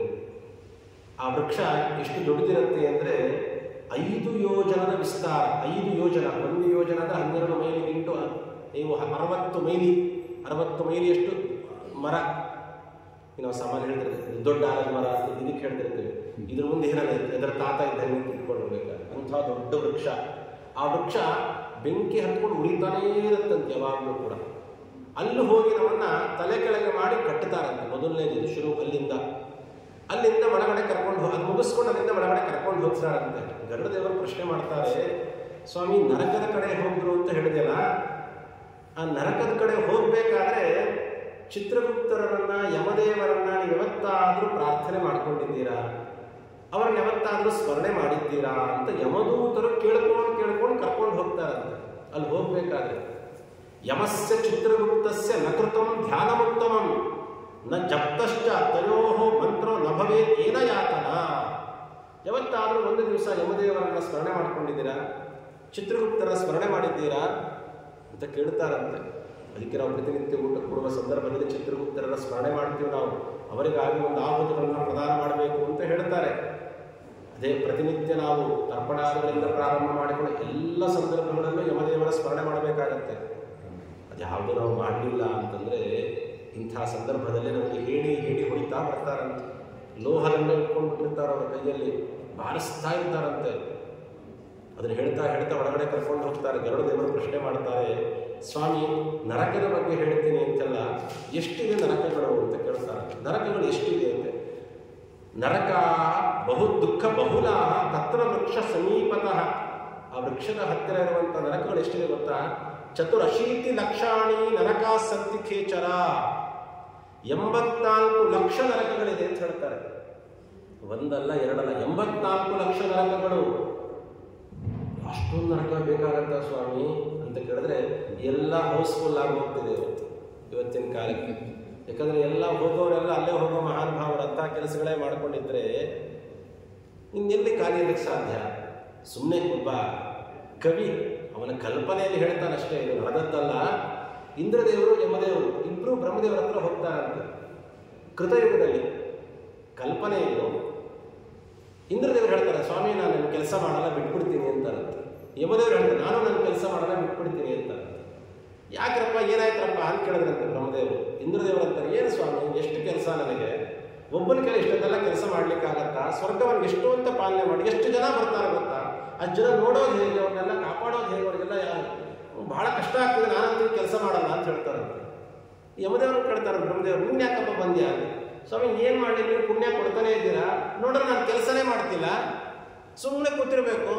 ಒಬ್ಬರು ಬರೋದೇ ಇಲ್ಲ ನರಕಕ್ಕೆ ಬರೋದೇ ಇಲ್ಲ, ಯಾರ್ಯಾರು ಇಲ್ಲ, ಸುಮ್ಮನೆ ಖಾಲಿ ಹೊಡಿತಾ ಇದೆ, ಯಾಕೆ ಕೆಲಸ ಮಾಡಲಿ, ಏನು ಕೆಲಸ ಮಾಡಲಿ, ಸುಮ್ಮನೆ ಸಂಬಳ ಮಾತ್ರ ಕೊಡ್ತೀರಾ, ನಾನು ಈ ಕೆಲಸ ಮಾಡಲ್ಲ, ಸುಮ್ಮನೆ ಕುತ್ಕೊಂಡು ನಾನು ಪುಣ್ಯ ಸಂಪಾದನೆ ಮಾಡೋಕ್ಕೆ ನನಗೂ ಇಷ್ಟ ಇಲ್ಲ, ನಾನು ಈ ಕೆಲಸ ಮಾಡಲ್ಲ ಅಂತ ಬ್ರಹ್ಮದೇವರು ಹೇಳಿದ್ರಂತೆ, ನೋಡಪ್ಪ ಕೃತತ್ರೇತ ದ್ವಾಪರ ಯುಗ 3 ಯುಗ ಇಂದ್ರದೇವರೇ ನೀವು ಜಾಸ್ತಿ ಕೆಲಸ ಮಾಡಲಿ, ಮುಂದೆ ಕಲಿಯುಗ ಬರುತ್ತೆ, ಯಮದೇವರೇ ಕೃತತ್ರೇತ ದ್ವಾಪರ ತನಕ ಆರಾಮ್ ರೆಸ್ಟ್ ಮಾಡ್ರಿ, ಮುಂದೆ ಊಟಿ ಶುರುವಾಗುತ್ತೆ ನಿಮಗೆ ಕಲಿಯುಗ ಬಂದ್ಮೇಲೆ, ಇಂದ್ರದೇವರೇ ಅವಾಗ ನೀವು ಆರಾಮ್ ಕುತ್ಕೊಳ್ರಿ, 1 ಯುಗ ನೀವು ರೆಸ್ಟ್ ತಗೊಳ್ರಿ, ಈ 3 ಯುಗದ್ದು ಸೇರಿ ಕೆಲಸ ಯಮದೇವರು ಕಲಿಯುಗ ಮಾಡ್ತಾರೆ ಅಂತ ಹೇಳ್ತಾರೆ. ಅರ್ಥ ಮಾಡಿಕೊಂಡ್ರೆ ಹಾಗಾದ್ರೆ ಹೇಗಿದೆ? ಹಾಗಾಗಿ ಯಮದೇವರಿಗೆ ಇಷ್ಟು 84 ಲಕ್ಷ ನರಕಗಳು ಸಾಕಾಗೋದಿಲ್ಲ. ಅದರಲ್ಲಿ ತೇಷಾಂ ಮಧ್ಯೆ ಘೋರತಮ ಘೋರೇಯಾ ಅಥವಾ 21, ಇದರ 84 ಲಕ್ಷ ನರಕಗಳ ಮಧ್ಯದಲ್ಲಿ ಸೆಲೆಕ್ಟ್ ಮಾಡ್ತಾರೆ 21 ಮಹಾನರಕಗಳು ಅಂತ ಹೇಳ್ತಾರೆ. 21 ಮಹಾನರಕಗಳು ಭಾಗವತ ಪಂಚಮಸ್ಕಂದದಲ್ಲೂ ಕೂಡ ಪಂಚಮಸ್ಕಂದದ ಕಡೆ ಭಾಗದಲ್ಲಿ ಇದರ ಪ್ರಸಂಗ ಅಲ್ಲೂ ಹೇಳ್ತಾರೆ. ಈ ಥರದ್ದು 84 ಲಕ್ಷದ ಮಧ್ಯದಲ್ಲಿ 21 ಸೆಲೆಕ್ಟ್ ಮಾಡಬೇಕು ಅಂದ್ರೆ ಅದೇನಂತ ಮಹಾನರಕ ಇರಬೇಕು ನೋಡ್ರಿ. ಹಾಗಾದ್ರೆ ಅದು ಯಾವ್ದು ಅಂತ ಕೇಳ್ತಾರೆ ಗರುಡದೇವರು. ತಾಮಿಸ್ರ, ಲೋಹಶಂಕುಶ್ಚ, ಮಹಾರೌರವ, ಶಾಲ್ಮಲಿ, ರೌರವ, ಕುಡ್ಮಲ, ಕಾಲಸೂತ್ರಕ, ಪೂತಿಮೃತ್ತಿಕ, ಸಂಘಾತ, ಲೋಹಿತೋದ, ಸವಿಷ, ಸಂಪ್ರತಾಪನ, ಮಹಾನಿರಯ, ಕಾಕೋಲ, ಸಂಜೀವನ, ಮಹಾಪಥ, ಅವೀಚಿ, ಅಂಧತಾಮಿಸ್ರ, ಕುಂಭೀಪಾಕ, ಸಂಪ್ರತಾಪನ ಮತ್ತು ತಪನ 21 ಮಹಾನರಕಗಳು ಅಂತ ಹೇಳ್ತಾರೆ. 84 ಲಕ್ಷ ಪ್ರಧಾನವಾಗಿರುವಂತಹದ್ದು. ಆ ಪ್ರಧಾನವಾಗಿರುವ 84 ಲಕ್ಷಗಳಲ್ಲೂ ಮತ್ತೆ ಮಹಾನರಕಗಳು ಅಂತ ಹೇಳಿ ನಾನಾ ಪೀಡಾ ಮಯಾ ಸರ್ವೇ ನಾನಾ ಭೇದಿ ಪ್ರಕಲ್ಪಿತ, ಅತ್ಯಂತ ಘೋರವಾಗಿರುವಂತಹ ನರಕಗಳು 21 ನರಕಗಳು. ಈ ನರಕಗಳಲ್ಲಿ ಯಾರನ್ನು ಹಾಕ್ತಾರೆ ಸ್ವಾಮಿ ಅಂತ ಕೇಳ್ತಾರೆ. ಈ ನರಕಗಳಲ್ಲಿ ಯಾರನ್ನು ಹಾಕ್ತಾರೆ? ಅಸ್ಮಿನ್ನೇವ ಮಹಾದುಃಖೆ ಮಾರ್ಗೆ ವೈತರಣಿ ನದಿ, ಇದರ ಮಧ್ಯದಲ್ಲಿ ಮಹಾವೈತರಣಿ ಬೇರೆ ಇದೆ. ಈ ಮಹಾ ನರಕಗಳಲ್ಲಿ ಮತ್ತೆ ಈ ವೈತರಣಿ ನದಿಯಲ್ಲಿ ಇದರಲ್ಲಿ ಬೀಳುವವರು ಯಾರು? ಯಾವ ಪಾಪಗಳನ್ನು ಮಾಡಿದರೆ ಇದರಲ್ಲಿ ಬೀಳ್ತಾರೆ ಸ್ವಾಮಿ? ಯಾವ ಮಹಾ ತಪ್ಪುಗಳನ್ನು ಮಾಡೋದ್ರಿಂದ ಈ ನರಕಾದಿಗಳಲ್ಲಿ ಮತ್ತೆ ಮಹಾವೈತರಣಿಯಲ್ಲಿ ಬೀಳ್ತಾರೆ ಅಂತ ಗರುಡದೇವರು ಪ್ರಶ್ನೆ ಮಾಡ್ತಾರೆ.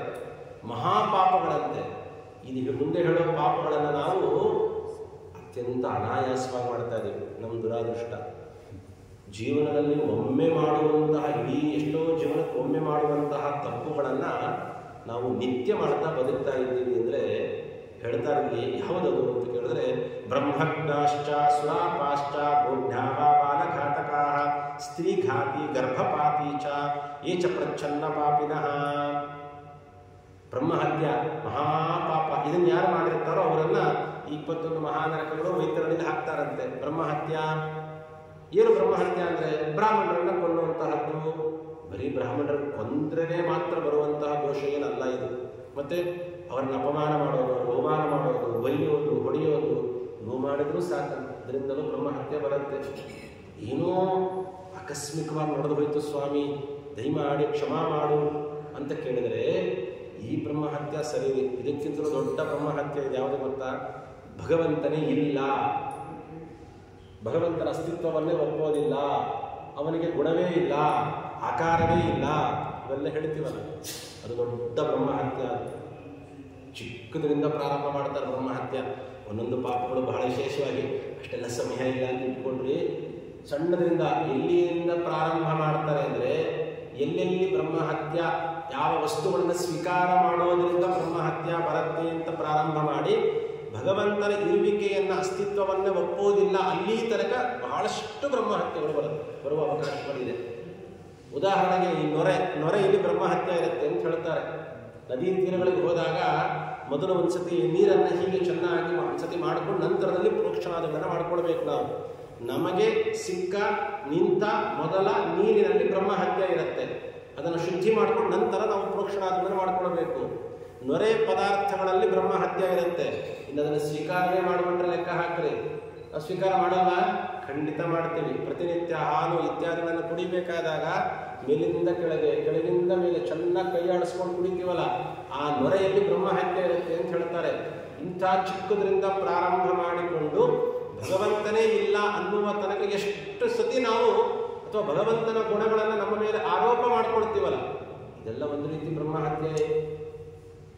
ಇದನ್ನು ಎಷ್ಟು ಸತಿ ಮಾಡಿರ್ಬೋದು ಲೆಕ್ಕ ಹಾಕಿ. ಇಂಥವರು ಈ ನರಕದಲ್ಲಿ ಬೀಳ್ತಾರೆ. ಸುರಾಪಾನ, ಮದ್ಯಪಾನ, ಹೆಂಡವನ್ನು ಕುಡಿಯುವಂತಹದ್ದು. ದುಡ್ಡು ಕೊಟ್ಟು ಅದನ್ನೇ ಚಟವಾಗಿ ಬೆಳೆಸ್ಕೊಂಡು ಕುಡಿಯೋರ ಕಥೆ ಬಿಟ್ಬಿಡ್ರಿ ಒಂದು ಕಡೆ, ಅದಕ್ಕಂತೂ ಯಾವುದೇ ರೀತಿಯಾದಂತಹ ಕ್ಷಮ ಇಲ್ಲ. ಆದರೆ ಕುಡಿತಿಲ್ಲ ಅಂತ ಅಂದ್ಕೊಂಡು ಜೀವನ ಮಾಡ್ತಿದ್ದೀವಲ್ಲ ನಾವೆಲ್ಲ, ನಾವು ಅವಾಗವಾಗ ಕುಡಿತಾನೆ ಇರ್ತೀವಲ್ಲ. ಅದು ಹೇಗೆ ಆಚಾರ್ಯ? ದೇವರಿಗೆ ನೈವೇದ್ಯವನ್ನು ಮಾಡದೆ ನೀರು ಇತ್ಯಾದಿಗಳನ್ನು ನಾವು ಕುಡಿದ್ವಿ ಅಂತಂದರೆ ಅದು ಒಂದರ್ಥದಲ್ಲಿ ಸುರಾಪಾನ ಇದ್ದ ಹಾಗೆ. ಇನ್ನು ಶ್ರೀಮದ್ ಆಚಾರ್ಯರು ಹೇಳಿದ ಹಾಗೆ ಸುರಾಪಾನ ಅಂದರೆ ಯಾವುದು? ಭಗವಂತನ ಗುಣಗಳನ್ನು ನಮ್ಮ ಮೇಲೆ ಆರೋಪ ಮಾಡ್ಕೊಳ್ತೀವಲ್ಲ.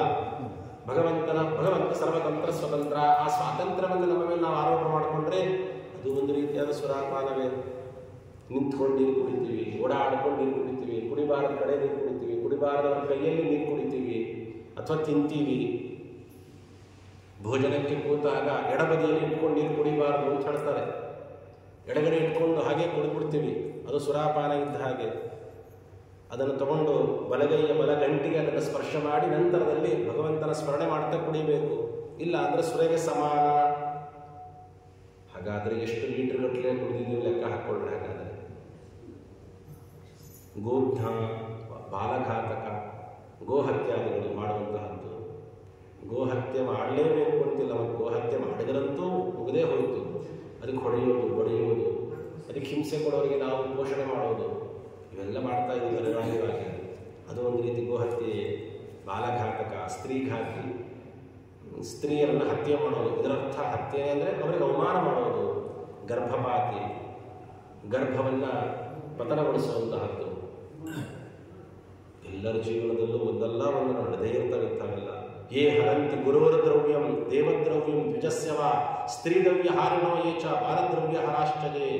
ಯಾರು ದೇವತೆಗಳ ದ್ರವ್ಯವನ್ನು, ಗುರುಗಳ ದ್ರವ್ಯವನ್ನು, ದ್ವಿಜಸ್ಯವ ಬ್ರಾಹ್ಮಣರ ದ್ರವ್ಯಗಳನ್ನು, ಸ್ತ್ರೀ ದ್ರವ್ಯ ಮತ್ತು ಬಾಲದ್ರವ್ಯ, ಒಟ್ಟಾರೆ ಪರದ್ರವ್ಯ ಅಂತ ಇಟ್ಟುಕೊಂಡು ಮತ್ತೊಬ್ಬರ ಸಂಪತ್ತನ್ನು, ಮತ್ತೊಬ್ಬರ ದ್ರವ್ಯವನ್ನು, ಅವರ ಇತ್ಯಾದಿ ವಸ್ತುಗಳನ್ನು ನಾವೇನಾದರೂ ಹರಣ ಮಾಡಿದ್ವಿ ಅಂತಂದರೆ ಅಂಥವರಿಗೆ ಈ ನರಕಗಳಲ್ಲಿ ಬೀಳ್ತಾರೆ. ಬಹಳ ಎಚ್ಚರಿಕೆಯಿಂದ ನಾವು ಜೀವನ ಮಾಡಬೇಕಾಗತ್ತೆ. ದೇವಸ್ಥಾನಗಳಲ್ಲಿದ್ದಾಗ, ಗುರುಗಳ ಸ್ಥಾನದಲ್ಲಿ ನಾವಿದ್ದಾಗ ಬಹಳ ಎಚ್ಚರಿಕೆ ಇರಬೇಕಿಂಥ ವಿಚಾರಗಳಲ್ಲಿ.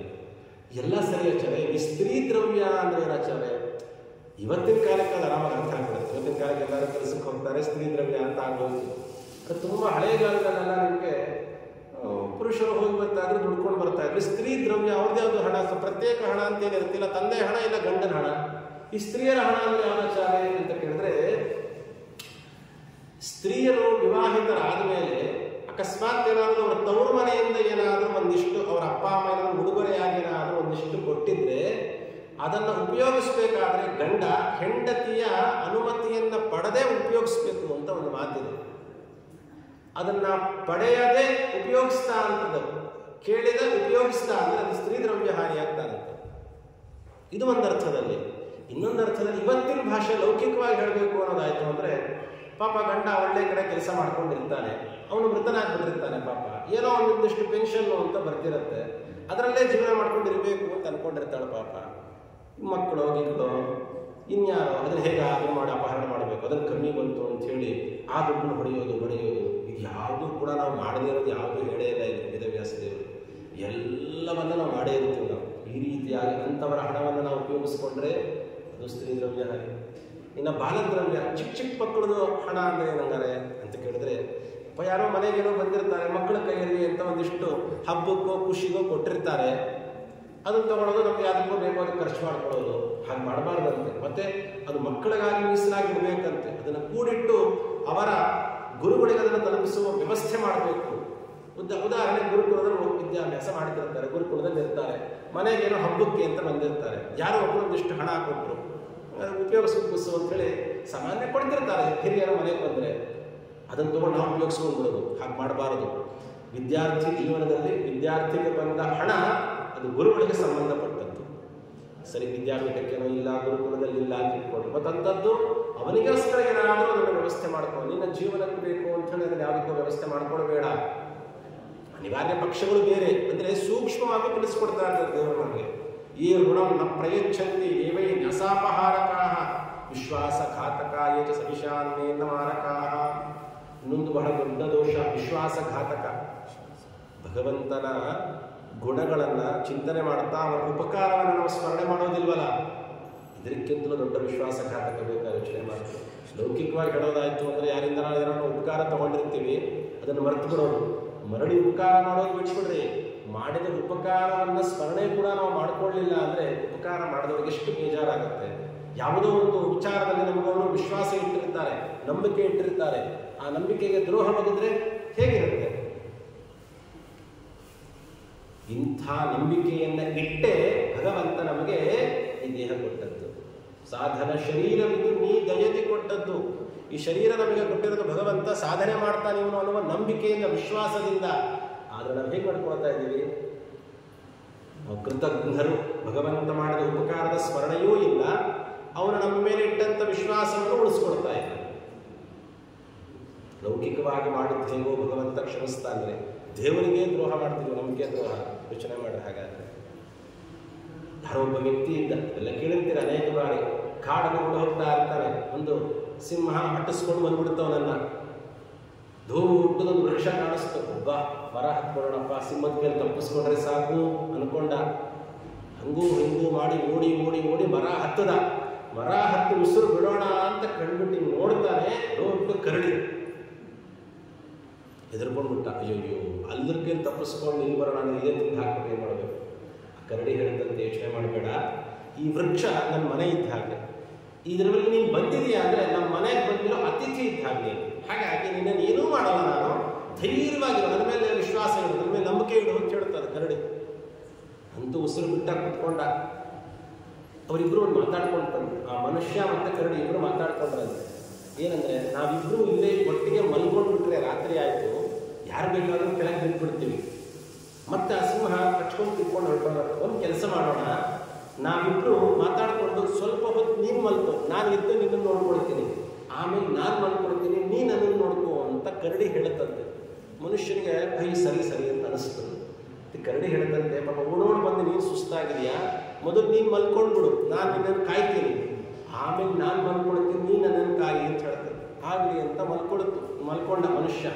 ಆ ಕೆಳಗಡೆ ಇರೋ ಸಿಂಹ ಮಾತಾಡ್ತಂತೆ, ಮನುಷ್ಯನ ಯಾಕೆ ನಂಬ್ತೀಯ, ಅವನನ್ನು ತಳ್ಳಿಬಿಡು, ಅವನನ್ನು ತಿನ್ಕೊಂಡು ಹೊರಟೋಗ್ತೀನಿ, ನಾನು ನೀನು ಇದೇ ಕಾಡ ವಾಸ ಮಾಡ್ಕೊಂಡಿರೋರು, ನಮ್ಮಿಬ್ಬರಲ್ಲಿ ಯಾಕೆ ಸುಮ್ಮನೆ ಶತ್ರುತ್ವ, ತಳ್ಳಿಬಿಡು ಅವನನ್ನು ಅಂತ ಹೇಳ್ತಾರೆ. ಕರಡಿ ಹೇಳ್ತಂತೆ, ನನ್ನ ಮೇಲೆ ನಂಬಿಕೆ ಇಟ್ಟು ಅತ್ಯಂತ ಒಳ್ಳೆ ವಿದ್ಯೆ ಮಾಡ್ತಾ ಇದ್ದಾನೆ,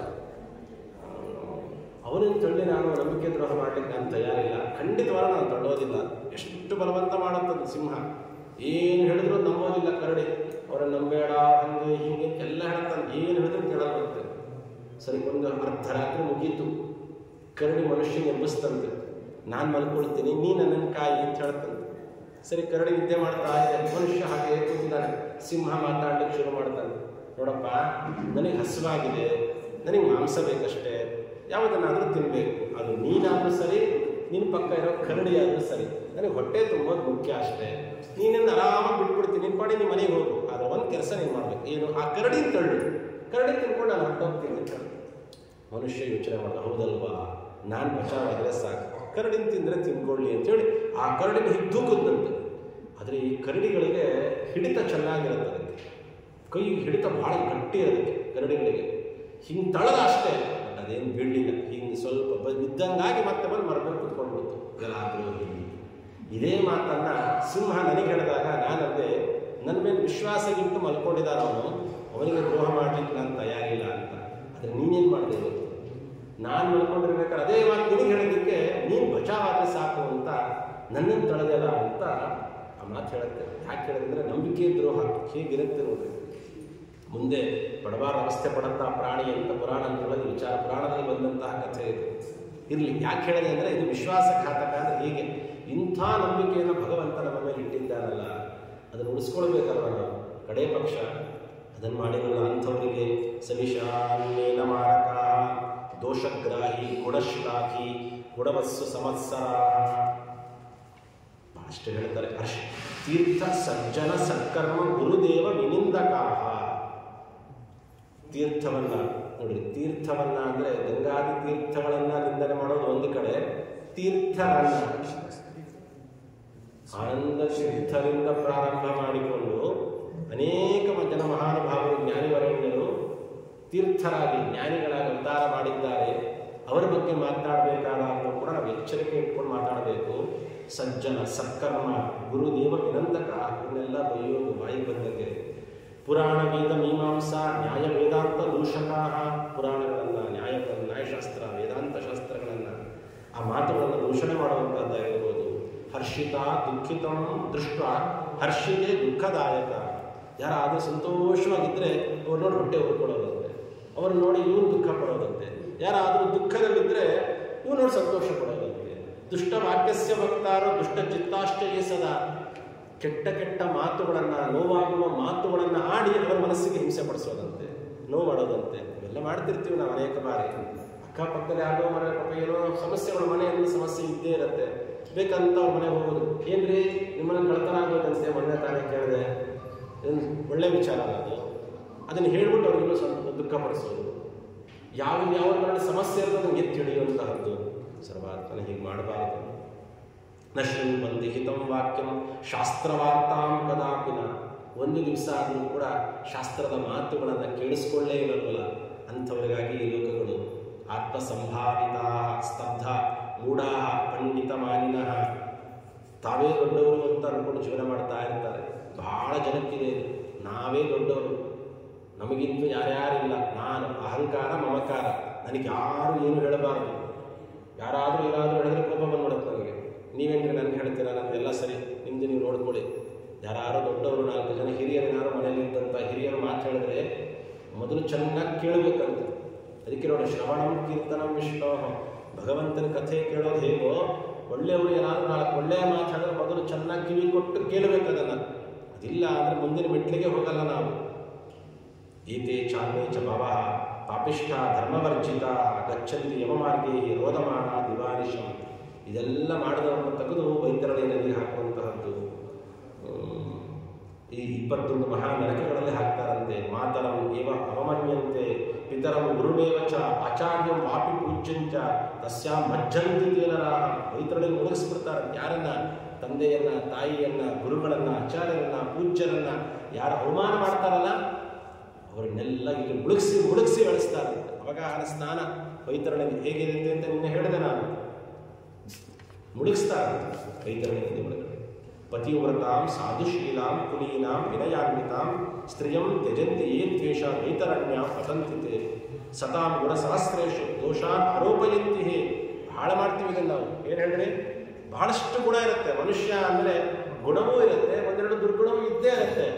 ಆದರೆ ಆ ಎಲ್ಲ ಒಳ್ಳೆಯ ಗುಣಗಳನ್ನು ಬಿಟ್ಬಿಡೋದು, ಯಾವುದೋ ಒಂದು ಸಣ್ಣದನ್ನು ಎತ್ತಿ ಹಿಡಿದು ಅವರನ್ನು ಅವಮಾನ ಮಾಡೋದು. ಸತಾಂ ಗುಣ ಸಹಸ್ರೇಶು ದೋಷಾನ್ ಆರೋಪಯಂತೆ ದೇಶ ಅಜ್ಞಾಂಚ ಕುರ್ಮಂತೆ ವೈತರಣ್ಯಾಂ ಪತಂತಿತೆ, ಅವರನ್ನು ತೆಗೆದು ವೈತರಣಿಗೆ ಹಾಕ್ರಿ ಅಂತ ಹೇಳ್ತಾರಂತೆ. ಮತ್ತೊಬ್ಬರ ಬಗ್ಗೆ ಮಾತಾಡಬೇಕಾದಾಗ ಹುಷಾರಾಗಿ ಮಾತಾಡಬೇಕು, ಎಚ್ಚರಿಕೆ ಇಟ್ಕೊಂಡು ಮಾತಾಡಬೇಕಾಗುತ್ತೆ. ಇನ್ನೊಂದು, ಬ್ರಾಹ್ಮಣಾಯ ಪ್ರತಿಶ್ರುತ್ಯ ಯಥಾರ್ಥಂ ನ ದದಾತಿಯ, ಬ್ರಾಹ್ಮಣರ ಮನೆ ಕರೆಸೋದು. ಇನ್ನೊಬ್ರು ಯಾರು ಏನಾದ್ರು ಸಹಾಯ ಮಾಡ್ತೀವಿ ಅಂತ ಮನೆ ಕರೆಸ್ಬಿಡೋದು. ಅದನ್ನು ಮಾಡ್ತೀವಿ, ಇದನ್ನು ಮಾಡ್ತೀವಿ, ಅಷ್ಟು ಅದನ್ನು ಕೊಡ್ತೀವಿ, ಇದನ್ನು ಕೊಡ್ತೀವಿ ಅಂತ. ಆಹೂಯ ನಾಸ್ತಿಯೋ ಬ್ರೂಯಾತ್, ಮನೆ ಕರೆಸಿದ್ಮೇಲೆ ಸ್ವಾಮಿ ಏನೂ ಇಲ್ಲ ದಯಮಾಡಿ ಏನು ತಿಳ್ಕೊಳ್ಬೇಡ್ರಿ, ಹೊರಟ್ಬಿಡ್ರಿ, ಇನ್ಯಾರ್ದೋ ಮಾತು ಕೇಳಿಕೊಂಡು ಅಥವಾ ಅವನೇ ಮನಸ್ಸು ಬದಲಾಯಿಸಿಕೊಂಡು ಕೊಡ್ತೀನಿ ಅಂತ ಆಸೆ ಹುಟ್ಟಿಸಿ ಕೊಡದೇ ಇದ್ದರೆ ಅಂಥವರನ್ನ ವೈತರಣಿಯಲ್ಲಿ ಬಿಡಿಸ್ತಾ ಇರ್ತದೆ. ಸ್ವಯಂ ದತ್ತಾಪಹರ್ತ ಚ ದಾನಂ ದತ್ವಾಂತಾಪಕಃ. ಇನ್ನೊಂದು, ತಾನೇ ದಾನ ಕೊಟ್ಬಿಟ್ಟಿರ್ತಾನೆ, ದಾನ ಕೊಟ್ಟಾಗೋಗಿರುತ್ತೆ, ಅದನ್ನು ಮತ್ತೆ ಪುನಃ ಇಸ್ಕೊಳ್ಳೋದು. ದಯಮಾಡಿ ಹಾಗೆ ಮಾಡಬಾರ್ದು ಅಂತ ಹೇಳ್ತಾರೆ. ಕೆಲವರು ಪಾಪ ಬೇಕಂತ ಮಾಡಲ್ಲ, ಆದರೆ ಏನಾಗುತ್ತೆ ಅಂದರೆ ಕೆಲವು ಸತಿ ಅನಿವಾರ್ಯವಾಗಿ ಮಾಡಿಬಿಟ್ಟಿರ್ತಾರೆ. ಅದನ್ನು ಸಣ್ಣದ್ರಲ್ಲಿ ಮಾಡಿಬಿಡ್ತಾರೆ.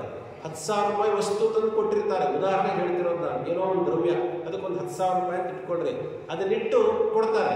ಕೊಡಬೇಕಾದ್ರೆ ಅದ್ರ ಜೊತೆ ತಾಂಬೂಲ ಇಟ್ಟು ಕೊಟ್ಟಿರ್ತಾರೆ. ಪಾಪ ಅವ್ರಿಗೆ ಕೊಡಬಾರ್ದು ಅಂತ ಇರಲ್ಲ, ಆಚಾರ್ಯ ಬಿಡದಲ್ಲೇ ಬಿಟ್ಟು ತಗೊಳ್ರಿ, ಕೊಟ್ಬಿಟ್ಟಿರ್ತಾರೆ, ಕೃಷ್ಣಾರ್ಪಣ ಅಂತ ಹೋಗಿರ್ತಾರೆ. ಚಲೋ ಬಿಡದಲ್ಲೇ ಕೊಡ್ರಿ, ಇನ್ನೊಬ್ರಿಗೆ ಕೊಡ್ಬೇಕದಲ್ಲ, ಅದಕ್ಕೆ 10 ರೂಪಾಯಿನೂ ಆಗಲ್ಲ. ಪಾಪ ಯಜಮಾನನಿಗೆ ಕೊಡಬಾರ್ದು ಅನ್ನೋ ದುರುದ್ದೇಶವೂ ಇರಲ್ಲ. ಆದರೆ ಎಲ್ಲಿ ಇಡುತ್ತೀವಿ ನಾವು, ಕೊಟ್ಟದ್ದನ್ನು ಮತ್ತೆ ಇಸ್ಕೊಂಡು ಇನ್ನೊಬ್ಬರಿಗೆ ಕೊಡುವಂತಹದ್ದು. ಭಾಗವತಾದಿ ಕಥೆಗಳಲ್ಲಿ ನಾವು ಕೇಳಬೇಕಾದ, ಹಸು ದಾನ ಕೊಟ್ಟಿರ್ತಾನೆ, ಗೊತ್ತಿಲ್ಲದೆ ತನ್ನ ಗುಂಪಿಗೆ ಗೋಶಾಲೆಗೆ ಮತ್ತೆ ಬಂದು ಸೇರಿಕೊಂಡು ಅದನ್ನೇ ಇನ್ನೊಬ್ಬನಿಗೆ ಕೊಟ್ಟಿದ್ದಕ್ಕೆ ಷಷ್ಠಿ ವರ್ಷ ಸಹಸ್ರಾಣಿ 60,000 ವರ್ಷ ಮಲದಲ್ಲಿ ಕ್ರಿಮಿಯಾಗಿ ಹುಟ್ಟಬೇಕಾಗತ್ತೆ. ಈ ರೀತಿ ಆಗುತ್ತೆ. ಪರವೃತ್ತಿ ಹರಶ್ಚೈವ ದಾನೇ ದತ್ತೇ ನಿವಾರಕ ಯಜ್ಞ ವಿಧ್ವಂಸಕಶ್ಚೈವ ಕಥಾಭಂಗ ಕರಶ್ಚಯ. ಯಜ್ಞ ನಡಿಬೇಕಾದಾಗ ಅಲ್ಲಿ ಹೋಗಿ ಅಡ್ಡಿಪಡಿಸುವಂಥದ್ದು ಅಂಥವ್ರನ್ನ ಯಾರು ಮಾಡಿರ್ತಾರೋ ಅಂಥವ್ರನ್ನೇನು ಕರ್ಕೊಂಡು ಬಂದ್ರಿ. ಕ್ಷೇತ್ರಸಿ ಮಹಾರಶ್ಚೈವ ಕೃಷಿ ಭೂಮಿಗಳಿರುತ್ತಲ್ಲ, ವ್ಯವಸಾಯ ಮಾಡೋ ಭೂಮಿಗಳನ್ನು ಯಾರು ಮೋಸದಿಂದ ವಶಪಡಿಸ್ಕೊಳ್ತಾರೋ ಅಂಥವರನ್ನು ಮಹಾನರಕದಲ್ಲಿ ಹಾಕ್ತಾರಂತೆ. ಗೋಚರ ಕರ್ಷಕ, ಗೋವು ಚೆನ್ನಾಗಿ ಮೇಯ್ಕೊಂಡಿರುತ್ತೆ, ಬೇಕಾದಷ್ಟು ಹುಲ್ಲಿನ ಪ್ರದೇಶ, ದಿನನಿತ್ಯ ಬಂದು ಅಲ್ಲಿ ಗೋವುಗಳು ಚೆನ್ನಾಗಿ ಹೊಟ್ಟೆ ತುಂಬ ಹುಲ್ಲನ್ನು ತಿಂದು ಹೋಗ್ತಾ ಇರುತ್ತಲ್ಲ, ಅಂಥ ಜಾಗವನ್ನು ಯಾರಾದರೂ ಮೋಸದಿಂದ ಕಬಳಿಸ್ಕೊಂಡ್ರೆ ಅಂಥವನ್ನ ಇಂಥ ಜಾಗದಲ್ಲಿ ಹಾಕಬೇಕು ಅಂತ ಹೇಳ್ತಾರೆ. ಬ್ರಾಹ್ಮಣೋ ರಸವಿಕ್ರೇತ, ಬ್ರಾಹ್ಮಣನಾದವನು ತತ್ರಾಪಿ ವ್ಯಾಪಾರವನ್ನು ಮಾಡಬಾರದು. ಅದರಲ್ಲೂ ರಸವಿಕ್ರೇತ, ತುಪ್ಪ, ಎಣ್ಣೆ, ಹಾಲು, ಮೊಸರು, ಅನ್ನ, ನೀರು ಇವೆಲ್ಲ ಮಾರಾಟ ಮಾಡಬಾರದು. ಅದನ್ನು ಮಾರಾಟ ಮಾಡಿದ್ರು ಅಂದರೆ ಅವರನ್ನು ತೆಗೆದು ಹಾಕ್ರಿ ಅಂತ ಹೇಳ್ತಾರೆ ಈ ಮಹಾನರಕದಲ್ಲಿ. ರಸವಿಕ್ರೇತ ಯದಸ್ಯ ಋಷಿಣೀಪತಿ ವೇದೋಕ್ತ ಯಜ್ಞಾದ್ ಅನ್ಯತ್ರ ಸ್ವಾತ್ಮಾರ್ಥಂ ಪಶುಮಾರಕ, ಪಶುಗಳಲ್ಲಿ ಹಿಂಸೆ ಮಾಡುವವರು ಈ ನರಕದಲ್ಲಿ ಬಿಡುತ್ತಾರೆ. ಬ್ರಹ್ಮಕರ್ಮ ಪರಿಭ್ರಷ್ಟ, ಬ್ರಹ್ಮಕರ್ಮ ಭಗವಂತ ಹೇಳಿದಂತಹ ಕರ್ಮಗಳು, ಅವರವರ ವರ್ಣಗಳಿಗೆ ಆಶ್ರಮಗಳಿಗೆ ಉಚಿತವಾದ ಕರ್ಮಗಳನ್ನು, ಅದರಲ್ಲೂ ಪ್ರಧಾನವಾಗಿ ಸಂಧ್ಯಾ ವಂದನೆ ಮೊದಲಾದಂತಹದ್ದು, ಇದನ್ನು ಯಾರು ಮಾಡೋದಿಲ್ವ, ಪರಿಭ್ರಷ್ಟ, ಯಾರು ಬಿಟ್ಟಿರ್ತಾರೋ ಅಂಥವರನ್ನು ತೆಗೆದು ಹಾಕಿರಿ. ಇಲ್ಲಿ ಮಾಂಸಭೋಕ್ತಾಚ ಮದ್ಯಪ, ಮಾಂಸ ಭಕ್ಷಣ ಮಾಡುವಂತಹದ್ದು, ಮದ್ಯಪಾನ ಮಾಡುವಂತಹದ್ದು. ಶಾಸ್ತ್ರಾಧ್ಯಯನ ವರ್ಜಿತ, ಯಾರು ಶಾಸ್ತ್ರಾಧ್ಯಯನವನ್ನು ಮಾಡ್ತಾ ಇರೋಲ್ಲ ಅಂಥವ್ರನ್ನ ಕರ್ಕೊಂಡು ಬಂದು ಹಾಕಿರಿ ಅಂತ ಹೇಳ್ತಾರೆ. ಮಾಡಬೇಕು ಅನ್ನೋ ಕಾನ್ಸೆಪ್ಟೇ ಇಟ್ಕೊಂಡಿಲ್ಲ ಇವತ್ತು. ನಮ್ಮ ಲೌಕಿಕವಾಗಿ ಏನು ಓದಬೇಕು, 23ನೇ ವರ್ಷದ ತನಕ ಓದ್ಬಿಟ್ವಿ ಅಂದರೆ ಮುಗಿದು ಹೋಯ್ತು, ನಮಗೂ ಇದಕ್ಕೂ ಸಂಬಂಧವೇ ಇಲ್ಲ ಅನ್ನೋಂಗಿರ್ತೀವಿ. ಖಂಡಿತ ಹಾಗೆ ಮಾಡ್ಕೊಳ್ಬಾರ್ದು. ತುಂಬ ಹಳೆಗಾಲದಲ್ಲಾದರೂ ಕೂಡ ಕಷ್ಟ ಇದ್ದೇವೆ. ಇವತ್ತಿನ ಕಾಲಕ್ಕೆ ಎಲ್ಲ ನಗರಗಳಲ್ಲೂ ಕೂಡ ಒಳ್ಳೆ ವಿದ್ವಾಂಸರುಗಳು ಸಿಗ್ತಾರೆ. ಅವರನ್ನು ಆಶ್ರಯ ಮಾಡಬೇಕು, ಗುರುಗಳ ಹತ್ರ ಕೇಳ್ಕೊಳ್ಬೇಕು. ಕಡೇ ಪಕ್ಷ ಅನಿವಾರ್ಯವಾಗಿ ಚಿಕ್ಕ ವಯಸ್ಸಿನಲ್ಲಿ ಸ್ಕೂಲು, ಶಾಲೆ, ಕಾಲೇಜುಗಳು, ಕೆಲಸ ಅಂತ ಮಾಡ್ಕೊಂಡ್ಬಿಟ್ವಿ. ಚಿಕ್ಕವರಾಗಿದ್ದರೆ ಇವತ್ತಿನಿಂದಲೇ ಶಾಸ್ತ್ರಾಧ್ಯಯನಕ್ಕೆ ನಾವು ಕಟಿಬದ್ಧರಾಗಿ ನಿಲ್ಲಬೇಕು. ಕಡೇ ಪಕ್ಷ ಆಗ್ತಿಲ್ಲ ಅಂದರೆ ಕಡೇ ಪಕ್ಷ ರಜಾ ದಿವಸಗಳಲ್ಲಿ, ವಾರದಲ್ಲಿ 2 ದಿವಸವೋ 3 ದಿವಸವೋ, ಇವತ್ತಿನ ಕಾಲಕ್ಕೆ ಬಹಳ ಸುಲಭ ಇದೆ ಅಧ್ಯಯನ ಮಾಡೋದು. ಹಿಂದಿನ ಥರ ತುಂಬ ಕಷ್ಟ ಇಲ್ಲ. ಗುರುಗಳನ್ನು ಆಶ್ರಯ ಮಾಡಿ ಒಂದು ಶ್ಲೋಕ, ಒಂದು ದಿವಸಕ್ಕೆ ಒಂದು ಶ್ಲೋಕವಾದರೂ ಕೂಡ ನಾವು ಆಚಾರ್ಯ ಮಧ್ವರ ಟೀಕಾಕೃತ್ಪಾದರ ಮಂತ್ರಾಲಯ ಪ್ರಭುಗಳ ವ್ಯಾಸರಾಜರ ಒಂದೊಂದು ವಾಕ್ಯಗಳನ್ನು ಶ್ರವಣ ಮಾಡುವ ಅಭ್ಯಾಸವನ್ನು ನಾವು ಮಾಡಬೇಕು. ನಮ್ಮ ಸಂಸ್ಕೃತಿಯನ್ನು ನಾವೇ ಕಾಪಾಡಬೇಕು. ನಮ್ಮ ಗ್ರಂಥಗಳನ್ನು ನಾವೇ ಅಧ್ಯಯನ ಮಾಡಿದರೆ ಮಾತ್ರ ಉಳಿವಿಕೆ, ಇಲ್ಲ ಅಂದರೆ ಉಳಿಯೋದಿಲ್ಲ.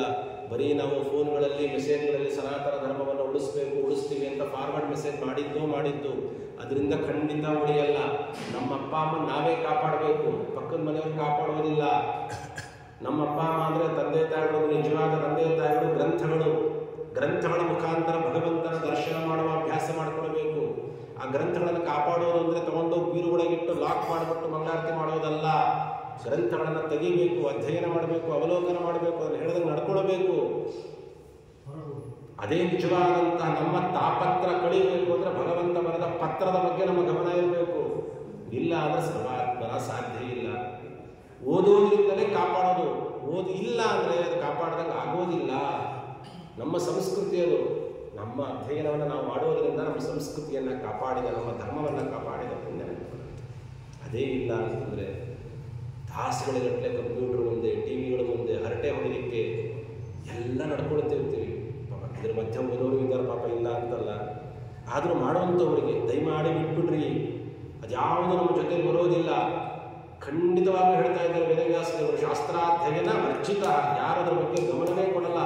ದಿವಸದ ಬಗ್ಗೆ ಮಾತಾಡ್ತಾರೆ, ಇಡೀ ಜನ್ಮಕ್ಕಲ್ಲ, ಪ್ರತಿನಿತ್ಯದಲ್ಲಿರಬೇಕಿದು. ಮಾಡಲಿಲ್ಲ ಅಂದರೆ ಈ ಮಹಾನರಕಗಳಲ್ಲಿ ಬಿಡಬೇಕಾಗತ್ತೆ.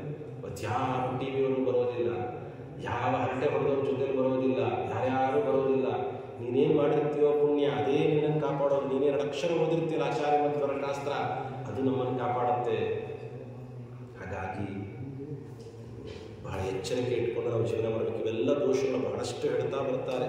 ಇವೆಲ್ಲದು ಕೂಟ ಸಾಕ್ಷ್ಯಂ ಪ್ರದಾತಾರ, ಕೂಟ ಧರ್ಮ ಪರಾಯಣ, ಸುಳ್ಳು ಸಾಕ್ಷಿಗಳನ್ನು ಹೇಳುವಂತಹದ್ದು. ಛೇದಯಂತಿತಿ ವೃಕ್ಷಾಂಶ, ಅಶ್ವತ್ಥ ವೃಕ್ಷ, ತುಳಸಿ ಗಿಡ ಮೊದಲಾದ ವೃಕ್ಷಗಳ ಛೇದನ ಮಾಡುವಂತಹದ್ದು.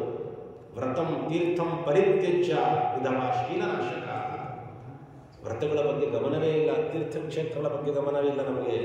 ಇನ್ನೂ ಅನೇಕ ಬಹಳಷ್ಟು ಹೇಳ್ತಾರೆ ಅಂತ ಇಟ್ಕೊಳ್ರಿ. ಎಲ್ಲ ಪಾಪಗಳನ್ನು ಯಾರು ಮಾಡಿರ್ತಾರೋ ಅವೆಲ್ಲ ಪಾಪಗಳನ್ನು ಮಾಡಿದವರನ್ನ ಇಲ್ಲಿ ತಂದು ಹಾಕಿ ಅಂತ ಹೇಳ್ತಾರೆ. ಮಿತ್ರದ್ರೋಹಕರಾಯ ಚ ಪ್ರೀತಿಚ್ಛೇದಕರಾಶ್ಚಯೇ ವಿವಾಹಂ ದೇವಯಾತ್ರಾಂ ಚ ತೀರ್ಥ ಸಾರ್ಥಾನ್ ವಿಲೋಂಪತಿ ಸಮಸನ್ ನರಕೇ ಘೋರೇ ತಸ್ಮಾನ್ ಆವರ್ತನಂ ಪುನಃ. ಮದುವೆ ಇತ್ಯಾದಿ ಶುಭಾರಂಭಗಳು ನಡೆಯುವ ಕಾಲಕ್ಕೆ ಅಲ್ಲಿ ಹೋಗಿ ವಿಘ್ನಪಡಿಸಿದ್ರೆ ಅಂಥವ್ರನ್ನ ಕರ್ಕೊಂಡು ಬಂದು ಹಾಕ್ರಿ. ಪಾನೀಯಂ ಪಾತುಮಿಚ್ಚನ್ ವೈ ತೃಷಾರ್ತು ಯದಿ ಯಾಚತೆ ಪಾನಾರ್ಥಂ ತೈಲಮತ್ಯುಷ್ಕಂ ತದಾತ್ಮತೆ ಪ್ರದೀಯತೆ. ಯಾರಾದರೂ ನೀರಡಕಾಯ್ತು ಒಂದು ಊಟ ನೀರು ತಂದು ಕೊಡು ಅಂತ ಕೇಳಿದ್ರೆ ಕೊಡ್ಲಿಲ್ಲ ಅಂದ್ರೆ ಅವ್ರಿಗೆ ಏನು ಮಾಡ್ತಾರೆ ಗೊತ್ತಾ, ಅವ್ರ ಬಾಯಿ ತೆಗೆದು ಅವ್ರ ಬಾಯಿ ಬಿಸಿ ಎಣ್ಣೆ ಹಾಕ್ತಾರಂತೆ, ಕುದಿತಾರ ಎಣ್ಣೆ. ತೈಲಂ ಅತಿ ಉಷ್ಣವಾದ ಬಿಸಿಯಾದ ಎಣ್ಣೆ ಹಾಕ್ತಾರಂತೆ. ಎಂಥ ಪರಿ ಮಾಡ್ತದೆ, ಎಷ್ಟು ಸೂಕ್ಷ್ಮ ಇದೆ ನೋಡಿ ಧರ್ಮ. ಪಾಪವಾಗಲಿ ಪುಣ್ಯಗಳಾಗಲಿ ಬಹಳ ಸೂಕ್ಷ್ಮ ಇರುತ್ತೆ. ಅದರ ಬಗ್ಗೆ ಗಮನ ಇಟ್ಕೊಂಡು ನಾವು ಜೀವನವನ್ನು ಮಾಡ್ತಾ ಹೋಗಬೇಕು. ಈ ರೀತಿಯಾದಂತಹದ್ದು ಯೈಹಿ ಪಾಪೈಹಿ ಯಾಂತಿಯಾಂ ಯೋನಿಂ ಪಾಪಿನೋ ನರಕಾಗತಾ ಏನ ಪಾಪೇನ ಯಚ್ಛಿನ್ನಂ ಜಾಯತೆ ಮಮ ತಚ್ಛೃಣು. ಈ ರೀತಿಯಾದ ಪಾಪಗಳು ನಾನು ಒಂದು 5% ಮ್ಯಾಕ್ಸಿಮಮ್ ಹೇಳಿರ್ಬೋದಷ್ಟೇ. ನಾನು ಅಧ್ಯಾಯಗಳ ಗಟ್ಟಲೆ ಇದೆ. ಒಟ್ಟಾರೆ ಎಲ್ಲ ಪಾಪಗಳೆಲ್ಲ ಏನಿದೆ ಅಲ್ಲ, ಈ ಪಾಪಗಳಿಗೆ ಇಂತಿಂಥ ನರಕಗಳಂತೇಳಿ ವ್ಯವಸ್ಥೆ ಮಾಡಿಟ್ಟಿದ್ದಾರೆ. ಇದಿಷ್ಟು ಶಿಕ್ಷೆ ಪರಿಪೂರ್ಣವಾಗಿ ಅನುಭವಿಸೋದಿಲ್ಲ. ಒಂದಿಷ್ಟು ಅಲ್ಲಿ ಅನುಭವಿಸಿ ಮತ್ತೊಂದಿಷ್ಟು ಮತ್ತೆ ಪುನಃ ಅವನು ಭೂಲೋಕದಲ್ಲಿ ಮತ್ತೆ ಅವತಾರ ಮಾಡಲು ಹುಟ್ಟಿ ಅದನ್ನು ಮತ್ತೆ ಅನುಭವಿಸಬೇಕಾಗತ್ತೆ. ನಮ್ಗಳು ಯಾರು ಹೇಳ್ತಿರ್ತಾರೆ, ಹಿಂದೆ ಅನೇಕ ತಪ್ಪುಗಳ ಬಗ್ಗೆ ಎಲ್ಲ ಪಾಪಗಳ ಬಗ್ಗೆ ಎಲ್ಲ ಮಾತನಾಡೋದಲ್ಲ. ನಾವು ಯಾವ ತಪ್ಪು ಗೊತ್ತಾ, ಬಹಳ ದೊಡ್ಡ ತಪ್ಪು ಮಾಡ್ತಾ ಇದ್ದೀವಿ. ಎರಡು ತಪ್ಪು ಬಹಳ ದೊಡ್ಡ ತಪ್ಪು ಮಾಡ್ತೀವಂತೆ. ಯಾವ ತಪ್ಪು ಗೊತ್ತಾ, ತಪ್ಪೇ ಮಾಡ್ತಿಲ್ಲ ಅಂದ್ಕೊಂಡು ಜೀವನ ಮಾಡ್ತಾ ಇದ್ದೀವಿ. ಅದೊಂದು ದೊಡ್ಡ ತಪ್ಪು. ತಪ್ಪಿನ ಬಗ್ಗೆ ಅರಿವೇ ಇಲ್ಲ ನಮಗೆ. ಒಂದು ವೇಳೆ ಅಕಸ್ಮಾತ್ ತಪ್ಪು ಅಂತ ಗೊತ್ತಾದರೂ ಕೂಡ ಅದನ್ನು ಭಗವಂತನ ಮುಂದೆನೂ ಕೂಡ ಒಪ್ಕೊಳ್ಳೋಕೆ ತಯಾರಿಲ್ಲ. ಜೊತೆಲಿರೋರ ಮುಂದೆ ಬಿಟ್ಬಿಡ್ರಿ, ನಮಗೆ ಅವಮಾನ ಆಗತ್ತೆ, ಅದು ಬಿಟ್ಬಿಡ್ರಿ. ದೇವರ ಮುಂದೆ ನಿಂತ್ಕೊಂಡು ಅಪರಾಧ ಸಹಸ್ರಾಣಿ ಕ್ರಿಯಂತೆ ಅಗ್ನಿಶಮ್ಮಯ ತಾನಿ ಸರ್ವಾಣಿ ಮೇ ದೇವ ಕ್ಷಮಸ್ವ ಪುರುಷೋತ್ತಮ. ಭಗವಂತನ ಮುಂದೆ ನಿಂತ್ಕೊಂಡು ದಯಮಾಡಿ ಕ್ಷಮಾ ಮಾಡುವಂತನೂ ಕೂಡ ಕೇಳ್ಕೊಳ್ಳಲ್ವಲ್ಲ, ಅದು ಬಹಳ ದೊಡ್ಡ ತಪ್ಪು. ಇದನ್ನು ಹೇಳಿ ಹೇಳಿ ಹೊಡಿತಾರಂತೆ. ಹೇಳ್ತಾರೆ, ಆ ಶಿಕ್ಷೆಗಳನ್ನು ಕೊಡಬೇಕಾದಾಗ ಯಮದೂತರನ್ನ ದಯಮಾಡಿ ನಿಲ್ಲಿಸಿ, ಸಾಕು ಸಾಕು, ದಯಮಾಡಿ ಹೊಡಿಬೇಡ್ರಿ, ಅಲ್ಲಿ ಹಾಕ್ಬೇಡ್ರಿ, ದೂಕ್ಬೇಡ್ರಿ, ಸುಡಬೇಡ್ರಿ, ಅಳ್ಬೇಡ್ರಿ, ಅಂಗಲಾಚಿ ಬೇಡ್ಕೊಡ್ತಾರಂತೆ. ಯಮದೂತ್ ಹೇಳ್ತಾರಂತೆ, ಕ್ಷಮಿಸೋ ಡಿಪಾರ್ಟ್ಮೆಂಟ್ ನಂದಲ್ಲ ಅಂತ. ನೀವು ಬಹಳ ಲೇಟಾಗಿ ಕೇಳ್ಕೊಳ್ತಿದ್ದೀರಾ, ರಾಂಗ್ ಟೈಮಲ್ಲಿ ಕೇಳ್ಕೊಳ್ತಿದ್ದೀರಾ, ರಾಂಗ್ ಪ್ಲೇಸಲ್ಲಿ ಕೇಳ್ಕೊಳ್ತಿದ್ದೀರಾ ಅಂತ ಹೇಳ್ತಾರಂತೆ. ನಾವು ಕ್ಷಮಿಸೋರಲ್ಲ, ನಾವು ಕ್ಷಮಿಸೋರು ಯಾರು? ಭಗವಂತ. ಕರುಣಾಮೂರ್ತಿಯಾದಂಥ ಶರಣಾಗತ ವಸ್ತ್ರಾದ ಭಕ್ತಾಪರಾಧ ಸಹಿಷ್ಣುವಾದ ಭಗವಂತನ ಹತ್ರ ನೀವು ಕೇಳ್ಕೊಳ್ಬೇಕಿತ್ತು, ತಪ್ಪಾಯಿತು ಅಂತ. ಅದನ್ನು ಬಿಟ್ಬಿಟ್ಟು ಶಿಕ್ಷೆ ಕೊಡೋ ಕಡೆ ನೀವು ಬಂದು ಕೋರ್ಟಲ್ಲಿ ಜಡ್ಜ್ಮೆಂಟ್ ಏನಾಗಿರುತ್ತೋ ಅದಕ್ಕೆ ತಕ್ಕಂಗೆ ಪೊಲೀಸರು ನಡ್ಕೊಳ್ಬೇಕಾಗತ್ತೆ. ನಮ್ಮ ಕೈಲಿ ಏನೂ ಇಲ್ಲ. ಅವ್ರಿಗೆ ಕ್ಷಮಿಸು ಅಂತ ಕೇಳಿದ್ರೆ 4 ಗೇಟ್ ಜಾಸ್ತಿ ಹೊಡಿತಾರೆ. ಯಾಕೆ? ಕೇಳ್ಕೊಳ್ಬೇಕಾದ ಸಮಯದಲ್ಲಿ ಕೇಳ್ಕೊಳ್ಬೇಕಾದವ್ರನ್ನ ಕೇಳ್ಕೊಳ್ಳಿಲ್ವಲ್ಲ, ಆ ಸಿಟ್ಟಿಗೆ 4 ಗೇಟ್ ಜಾಸ್ತಿ ಹೊಡಿತಾರೆ. ಹಾಗಾಗಿ ಎಚ್ಚೆತ್ತು ಇರುಕಂಡೆ ಮನವೇ ಅಂತ ಹೇಳಿದ ಹಾಗೆ ಬಹಳ ಜಾಗ್ರತೆ ವಹಿಸಿ ಈ ರೀತಿಯಾದ ಮಾತುಗಳನ್ನು ಕೇಳಿದ ಮೇಲಾದರೂ ಕೂಡ ನಮ್ಮ ಜೀವನದಲ್ಲಿ ಎಷ್ಟು ಸಾಧ್ಯವೋ ಅಷ್ಟು ನಾವು ಸರಿಪಡಿಸ್ಕೊಳ್ಳಲಿಕ್ಕೆ ನಾವು ಪ್ರಯತ್ನ ಪಡಬೇಕು. ಇವರೆಲ್ಲ ಪಾಪಚಿಹ್ನ ನಿರೂಪಣ ಅಂತಲೇ ಒಂದು ಅಧ್ಯಾಯ. ಯಾರ್ಯಾವ ತಪ್ಪುಗಳು ಮಾಡಿರ್ತಾರ ಆ ತಪ್ಪುಗಳಿಗೆ ಏನೇನಾಗಿ ಹುಟ್ಟುತ್ತಾರೆ ಅಂತ. ಬ್ರಹ್ಮ ಹತ್ಯೆ ಮಾಡಿದರೆ ಕ್ಷಯರೋಗ ಹುಟ್ಟುತ್ತಾರೆ, ಗೋ ಹತ್ಯೆ ಮಾಡಿದರೆ ಕೃಚ್ಛಕರಾಗಿ ಹುಟ್ಟುತ್ತಾರೆ, ಕನ್ಯಾಘಾತಿ ಮಾಡಿದರೆ ಅಲ್ಲಿ ಅನುಭವಿಸಿ, ಮತ್ತೆ ಅಲ್ಲಿ ಅನುಭವಿಸೋದೆಲ್ಲ ಅನುಭವಿಸಿ ಕುಷ್ಟಿ ತ್ರಯ ಚಂಡಾಲ ಯೋನಿಷು ಕುಷ್ಠರೋಗ ಉಳ್ಳವರಾಗಿ ಹುಟ್ಟುತ್ತಾರೆ. ಹೀಗೆ ಒಂದು ಅಧ್ಯಾಯ ಪೂರ್ತಿ ಬರೀ ಏನೇನಾಗಿ ಹುಟ್ಟುತ್ತಾರೆ, ಯಾವ್ಯಾವ ತಪ್ಪು ಮಾಡಿದರೆ ಅಂತ ಹೇಳ್ತಾರೆ. ಅದನ್ನು ನಾಳೆ ದಿವಸ ನೋಡೋಣ ಅಂತ ಹೇಳ್ತಾರೆ. ನಮಃ ಶ್ರೀಕೃಷ್ಣಾರ್ಪಣಂ. ಸರ್ವೇಂದ್ರಿಯ ಪ್ರೇರಣೆ.